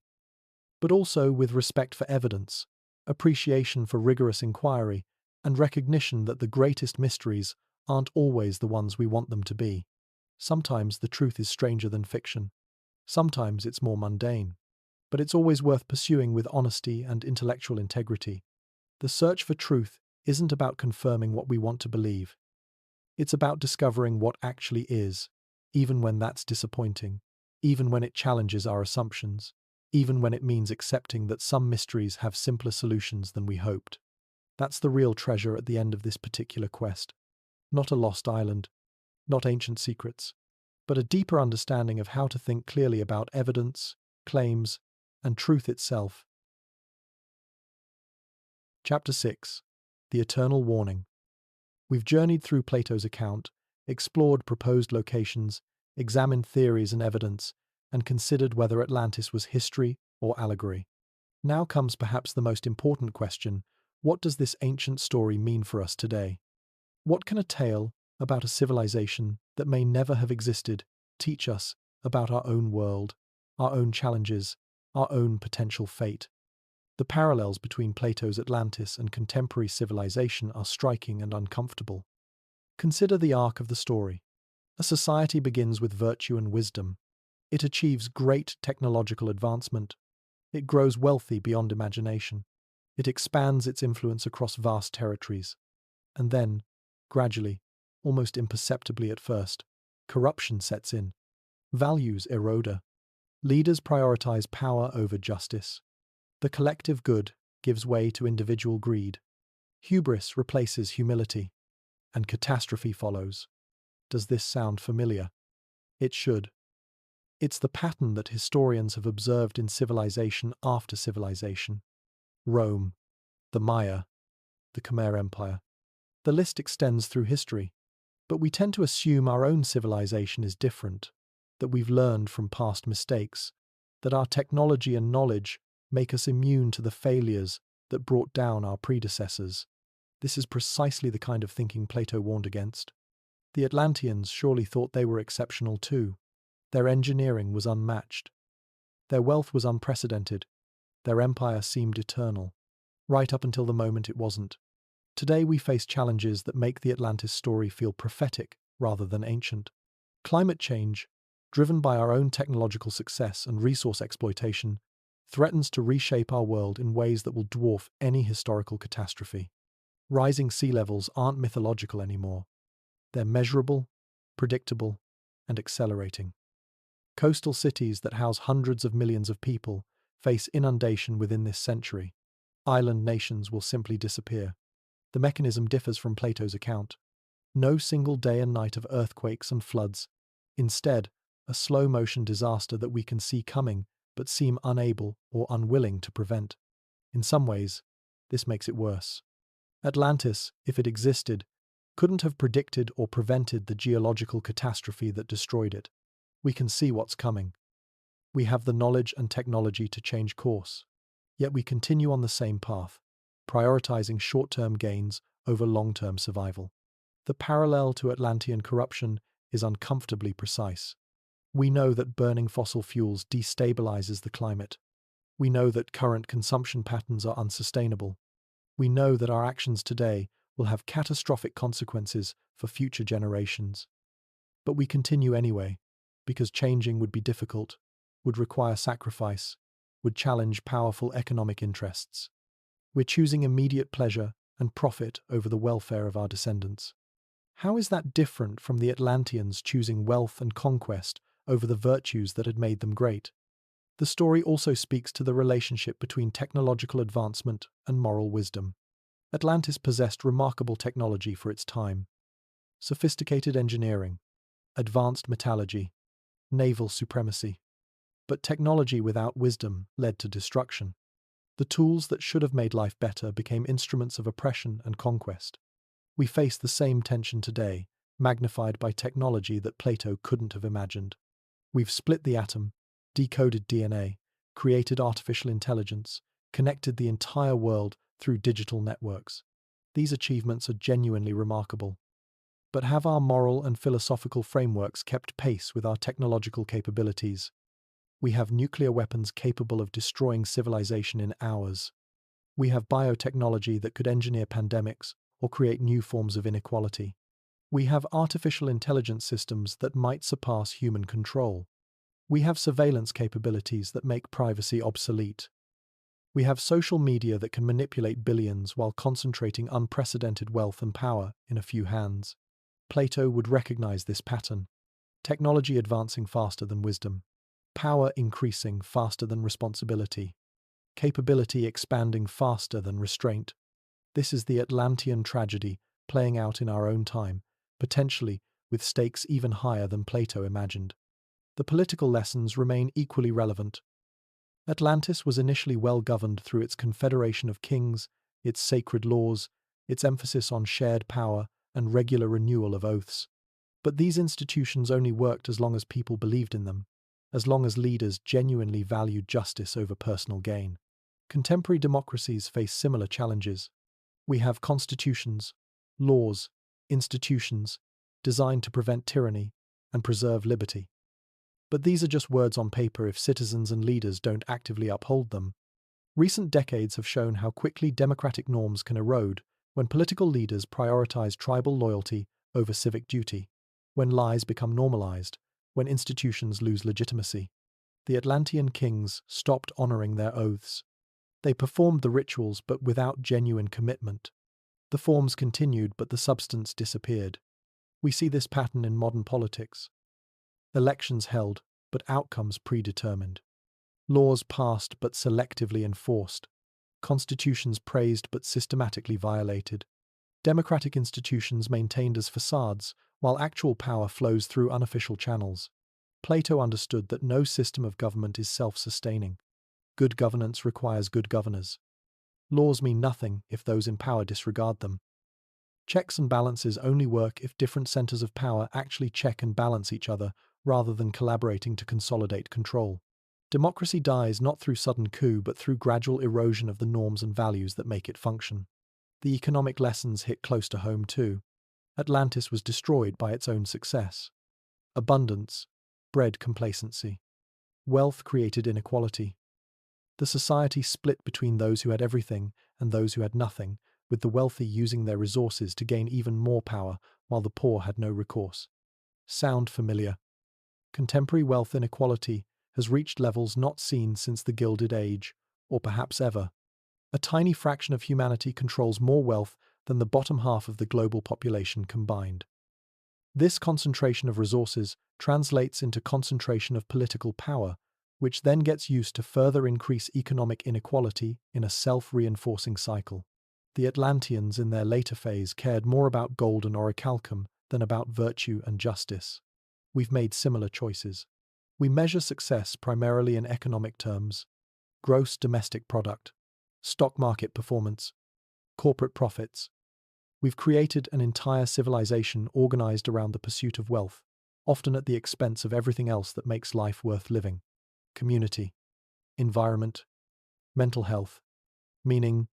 We're sacrificing these to gods of growth and consumption, and like the Atlanteans, we know better. We have wisdom traditions from every culture warning against materialism. We have psychological research showing that beyond meeting basic needs, additional wealth doesn't increase happiness. We have environmental science demonstrating that endless growth on a finite planet is impossible. Yet we organize our entire society around economic expansion, treating any quarter without growth as crisis. Any suggestion that we should prioritize something other than wealth as naive or dangerous. Perhaps most troubling is the hubris. The Atlanteans believed they were invincible. Their technology was superior. Their empire was vast. Their wealth was inexhaustible. They couldn't imagine their civilization ending. This blindness to their own vulnerability made them incapable of seeing the warning signs or changing course. We suffer from similar delusions. We assume that because we've survived past crises, we'll survive future ones. We trust that technology will solve problems created by technology. We believe that somehow, despite all historical evidence to the contrary, our particular civilization will escape the fate of all previous civilizations. This is hubris of the highest order. Climate scientists warn about tipping points beyond which changes become irreversible. Epidemiologists warn about pandemic risks from factory farming and wildlife trafficking. Nuclear experts warn about accidents or conflicts that could trigger catastrophe. AI researchers warn about systems potentially escaping human control. Environmental scientists warn about biodiversity loss, undermining ecosystem stability. And on and on. We're surrounded by warning signs, just as surely as the Atlanteans must have experienced earthquakes and other precursors before the final catastrophe. But we don't fundamentally change course. We make incremental adjustments. We express concern. We attend conferences and sign agreements that we don't adequately implement. We continue essentially the same trajectory while telling ourselves that we're addressing the problems. This is precisely the kind of willful blindness that Plato diagnosed in the late-phase Atlanteans. The question Plato poses through Atlantis is whether this pattern is inevitable. Must all civilizations follow this arc from virtue to corruption, from wisdom to hubris, from greatness to collapse? Or can we learn from past failures, our own and others? Can we recognize the warning signs early enough to change course? Can we choose restraint while we still have power rather than having limits imposed on us by catastrophe? These aren't abstract philosophical questions. They're practical challenges we face right now. Our choices in this decade will largely determine whether human civilization in the 22nd century looks like a continuation and evolution of what we have now, or whether it looks like scattered survivors picking through ruins and wondering what went wrong. Atlantis reminds us that civilizations are fragile, that success breeds complacency, that technological power, without moral wisdom, leads to destruction, that the line between greatness and catastrophe is thinner than we like to believe. These lessons were relevant when Plato wrote them 2,400 years ago. They remain relevant today. They'll remain relevant as long as humans build civilizations and face the eternal temptations of power, wealth, and hubris. We can't know whether Plato's Atlantis ever existed, but we can know whether our own civilization survives its particular challenges. That outcome isn't predetermined. It depends on choices we make, on whether we can muster the collective wisdom to match our collective power, on whether we can maintain virtue in the face of abundance, on whether we can learn from warnings before experiencing catastrophe. The story of Atlantis isn't really about the past. It never was. It's about the perpetual present, about the eternal human struggle between our better and worse natures, about whether wisdom or folly will guide our use of power. Every generation faces this question anew. Plato posed it in his time. We face it in ours. Future generations will face it in theirs. The story endures because the challenge endures, and the ending remains unwritten. As we approach the end of our journey through the Atlantis mystery, let's step back and consider a larger question. Why do stories about lost civilizations have such power over human imagination? Why do we keep returning to tales of advanced ancient societies that disappeared, leaving only fragments and mysteries? What psychological and cultural needs do these stories fulfill? Atlantis is the most famous lost civilization, but it's far from the only one. Lemuria, a supposed continent in the Indian or Pacific Ocean. Mu, another lost Pacific landmass. Shambhala, the hidden Himalayan kingdom. El Dorado, the city of gold somewhere in South America. These stories appear across cultures and throughout history. They share common elements: a place of great advancement or wisdom, catastrophic destruction, or deliberate concealment, and the tantalizing possibility that the lost civilization might somehow be found or its knowledge recovered. These stories speak to something deep in human psychology. We sense that something has been lost. that our ancestors knew things we've forgotten, that the past holds keys to problems we face in the present. This feeling appears in various forms: paradise lost, the golden age, the fall from grace, nostalgia for a time before things went wrong. This impulse has both positive and negative dimensions. On the positive side, it encourages us to value the past, to learn from history, to recognize that progress isn't automatic or inevitable. Ancient peoples were sophisticated in ways we sometimes fail to appreciate. They developed mathematical concepts, astronomical knowledge, architectural techniques, and philosophical insights that remain impressive today. Looking to the past for wisdom isn't inherently foolish, but the impulse becomes problematic when it slides into rejecting the present or denying progress that has genuinely occurred. The past wasn't actually a golden age. Ancient societies had their own problems, failures, and injustices. Life expectancy was shorter, child mortality was heartbreaking, violence was more common, opportunity was more limited. Women and enslaved people suffered restrictions and abuse we'd find intolerable today. Lost civilization stories let us have it both ways. We can imagine a past that was wonderful in ways our present isn't, while avoiding the uncomfortable realities that actually characterized ancient life. Atlantis had advanced technology without pollution, abundant wealth without inequality, sophisticated society without oppression, at least until the corruption set in. It's fantasy, but emotionally satisfying fantasy. These stories also serve as containers for our hopes about what humanity could achieve. If an ancient civilization reached great heights, then such achievement is possible. If they did it once, we can do it again, perhaps surpassing what they accomplished. Lost civilizations become proof of human potential, evidence that we're capable of more than our current circumstances might suggest. Conversely, stories about lost civilizations also validate our fears. They demonstrate that even the mightiest can fall. That success doesn't guarantee survival. That hubris leads to destruction. They let us contemplate civilizational collapse at a safe distance, examining the pattern in past examples rather than facing the possibility in our present situation. Until, of course, the parallels become too obvious to ignore. There's also an anti-establishment element to many lost civilization theories. If ancient peoples achieved things that mainstream scholarship doesn't acknowledge, then the experts are wrong. This appeals to anyone who feels excluded from or oppressed by established authority. Lost civilization theories become a form of resistance against academic and cultural elites who supposedly control what knowledge is acceptable. This dynamic has intensified with the internet. Anyone can now publish theories without peer review or academic credentials. YouTube videos about lost civilizations reach millions of viewers. Online communities form around alternative histories.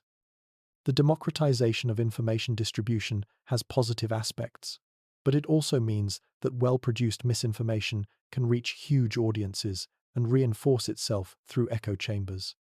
Lost civilization stories also intersect with spiritual seeking. Many people approach Atlantis not as history but as metaphysics. They believe that Atlantean souls reincarnate today, that Atlantean knowledge exists on spiritual planes, accessible through meditation or psychic abilities, that we're collectively working to recover wisdom that was lost when Atlantis fell. These spiritual interpretations transform Atlantis from a historical question into a religious one. Evidence becomes irrelevant because the truth of Atlantis isn't physical but metaphysical. You can't disprove someone's belief in Atlantis as spiritual reality any more than you can disprove their belief in heaven or karma. It shifts to a domain where science and archaeology have no jurisdiction. This creates interesting tensions. People want scientific validation for Atlantis through archaeological discoveries and physical evidence. But when science fails to provide that validation, they retreat to spiritual claims that don't require physical evidence. Atlantis exists in a strange space between history and mythology, between science and religion, between fact and faith. The power of lost civilization stories also relates to the sheer incompleteness of human history. We know so little about the past. Written records cover only the last few thousand years of human existence. Archaeological evidence is fragmentary. Entire civilizations have vanished, leaving barely a trace. So much has been lost to time, to decay, to deliberate destruction, to sheer accident. The gaps in our knowledge are vast. These gaps create space for imagination. Where we lack evidence, we can speculate. Where history is silent, we can invent stories. Lost civilization theories fill empty spaces on the map of human history, providing narratives where official history offers only question marks. This is psychologically satisfying even when it's not factually accurate. The stories also offer adventure and romance in an increasingly mapped and surveilled world. There are no blank spaces left on literal maps. Satellites photograph every square mile of Earth's surface. GPS tracks our movements. The age of geographical discovery feels definitively over. But lost civilizations represent mysteries still unsolved, adventures still possible, discoveries that could change everything. They preserve a sense of wonder that modern life often lacks. Understanding why these stories have power doesn't require believing they're true. We can appreciate the psychological and cultural functions they serve while maintaining appropriate skepticism about historical claims. We can enjoy the sense of mystery and possibility while recognizing where evidence actually leads. We can be moved by the warning about civilizational collapse without accepting that Atlantis literally existed. In fact, Atlantis might be more powerful as story than it could ever be as history. A real Atlantis, if discovered, would be bounded by physical evidence. It would be one civilization among many, interesting but not magical. As myth, as legend, as persistent mystery, Atlantis can be anything we need it to be. Warning. Hope. Mystery. Mirror. Rorschach test revealing what each generation most fears or desires. The search for lost civilizations will continue. New theories will emerge. New proposed locations will be announced. New evidence, genuine or fabricated, will be presented. Because the search was never really about finding physical ruins. It's about the search itself, about what the seeking reveals about us as seekers. We are the civilization wondering about Atlantis. We are the culture telling and retelling this story. We are the generation facing questions about our own future, our own trajectory, our own potential fall. When we look for Atlantis, we're looking for ourselves. When we wonder what destroyed that ancient civilization, we're wondering what might destroy ours. When we hope to find proof that it existed, we're hoping to find proof that greatness is possible, even as we fear proof that collapse is inevitable. This is the ultimate power of lost civilization stories. They're not really about the past. They're about the eternal human condition. They're about what we build and what we lose. They're about the space between our aspirations and our achievements. They're about the gap between what we know and what we imagine. They're about the permanent tension between hope and fear, between pride and humility, between confidence and doubt. Atlantis will never be found, not in the way believers hope, because Atlantis as imagined is a projection of human desires and fears rather than a historical reality. But Atlantis as story, as myth, as warning, as mirror, that Atlantis has already been found. It exists wherever people gather to contemplate the fragility of civilization, the danger of hubris, and the possibility of redemption. It exists in the conversation we've just had, in the questions raised, in the parallels drawn between ancient myth and modern reality. The search continues, not because we haven't looked hard enough, but because the search itself serves purposes that finding would end. As long as civilizations rise and fall, as long as humans build and destroy, as long as we wonder whether we're making the same mistakes our ancestors made, the story of Atlantis will remain relevant. It's not history. It's prophecy, not about the past, but about every present and every future where humans face the consequences of their choices. And so the legend endures, changing with each generation, adapting to new contexts, forever asking the same questions. What makes a civilization great? What causes it to fall? Are we wise enough to learn from warnings? Can we change course before catastrophe forces change upon us? These questions have no final answers, only the ongoing attempt to answer them in each age, in each civilization, in each human heart. And so we reach the end of our journey through the Atlantis mystery, though perhaps end is the wrong word. With Atlantis, there are no endings, only pauses in an eternal conversation that spans millennia and will continue long after our voices fall silent. We began with Plato in ancient Athens, an old philosopher putting stylus to papyrus, crafting a story that would outlive empires and traverse centuries. We walked the imagined streets of that magnificent city, with its concentric rings of land and water, its temples covered in precious metals, its society organized around principles of justice that eventually gave way to corruption and hubris. We witnessed the fall, that terrible day and night when earthquakes and floods erased what had seemed eternal, leaving only turbulent water where a civilization once stood. We traced echoes of that catastrophe through flood myths around the world, recognizing patterns that appear in culture after culture, suggesting either shared memory of real disasters or universal human concerns about divine judgment and civilizational collapse. We followed searchers across 2,000 years, from ancient skeptics through Renaissance scholars to modern explorers with their sonar and satellites. We examined proposed locations from the Mediterranean to the Atlantic, from Antarctica to the Sahara, each theory with its passionate advocates and its fundamental flaws.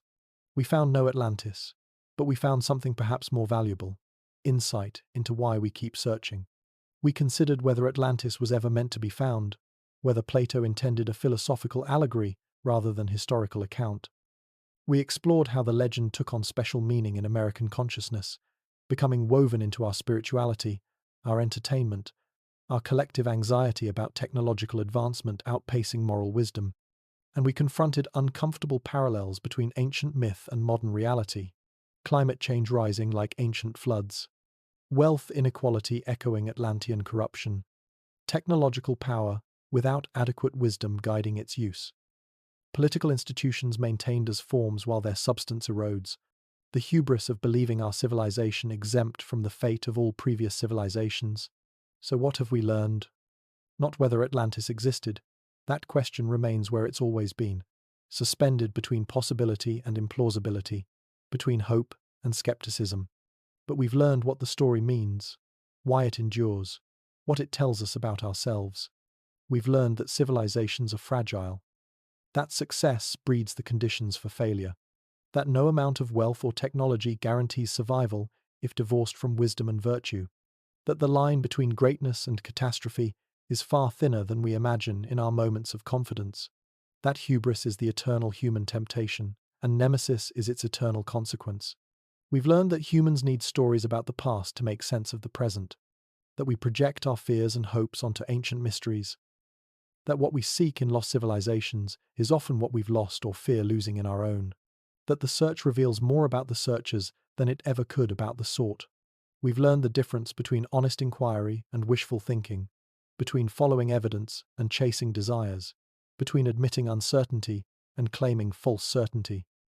We've seen how the same story can inspire both rigorous scholarship and wild speculation, how the line between wonder and credulity remains forever negotiable. But perhaps most importantly, we've learned that Atlantis doesn't need to have existed to matter. The story itself is the treasure. The warning itself is the wisdom. The questions themselves are more valuable than any answers we might find beneath the waves or buried in desert sands. Whether you came to this journey as believer or skeptic, whether you hoped for proof or expected disappointment, whether you're drifting towards sleep or fully awake and contemplating these ideas, you've participated in something that connects you to thousands of years of human wandering. You've joined a conversation that began in ancient Athens and continues wherever people gather to contemplate civilization's rise and fall. The questions Atlantis poses remain open. Are we the wise Atlanteans or the corrupt ones? Are we building something that will endure or something that will collapse? Are we listening to warnings or ignoring them in our hubris? Will future generations look back at us with admiration or as a cautionary tale? These questions have no easy answers. They require ongoing examination, constant vigilance, regular renewal of commitment to values that transcend immediate gain. They ask whether we can be wise enough to learn from mistakes we haven't yet made, whether we can change course while we still have agency rather than having change forced upon us by catastrophe. The legend of Atlantis will outlive all of us. It will outlive our children and our children's children. As long as humans tell stories, as long as civilizations rise and fall, as long as we wonder whether our choices might lead to disaster or redemption, Atlantis will remain relevant. Each generation will reimagine it according to their own concerns, finding in that ancient mirror reflections of their own age. And perhaps that's exactly as it should be.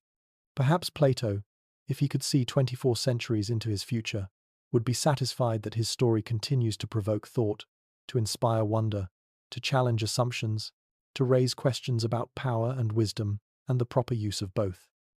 So, as this particular telling of the Atlantis story concludes, as you prepare to return to your own life in whatever time zone you inhabit, whatever part of our shared planet you call home, carry with you not answers but questions, not certainty but wonder, not the burden of lost wisdom but the responsibility of present choices. The Atlantis that matters isn't buried beneath ocean waves or desert sands. It exists in the space between what we are and what we could become, between our present reality and our future possibilities, between the civilization we've built and the one we're building. That Atlantis is very real, and its fate is not yet written. Thank you for joining me on this journey through one of humanity's most enduring mysteries. If you found value in exploring these questions together, a like helps others discover this conversation. Subscribe to continue exploring history's deepest enigmas. And please, share in the comments where you're listening from and what thoughts this journey has sparked. May your own journey, wherever it leads, be guided by wisdom and humility. May you build things that endure. May you learn from the past without being trapped by it. May you face the future with clear eyes and open hearts. And if you found comfort or inspiration in this exploration, if it's helped you drift towards sleep or sparked thoughts that will keep you awake, then the ancient story has done its work once again, connecting past and present, myth and reality, what was and what might be. Good night, good day, or good morning, wherever and whenever you are. The mystery of Atlantis continues, as it always has, as it always will, until we meet again to explore another chapter in the vast, strange, wonderful story of human civilization and its eternal dance with time. Rest well,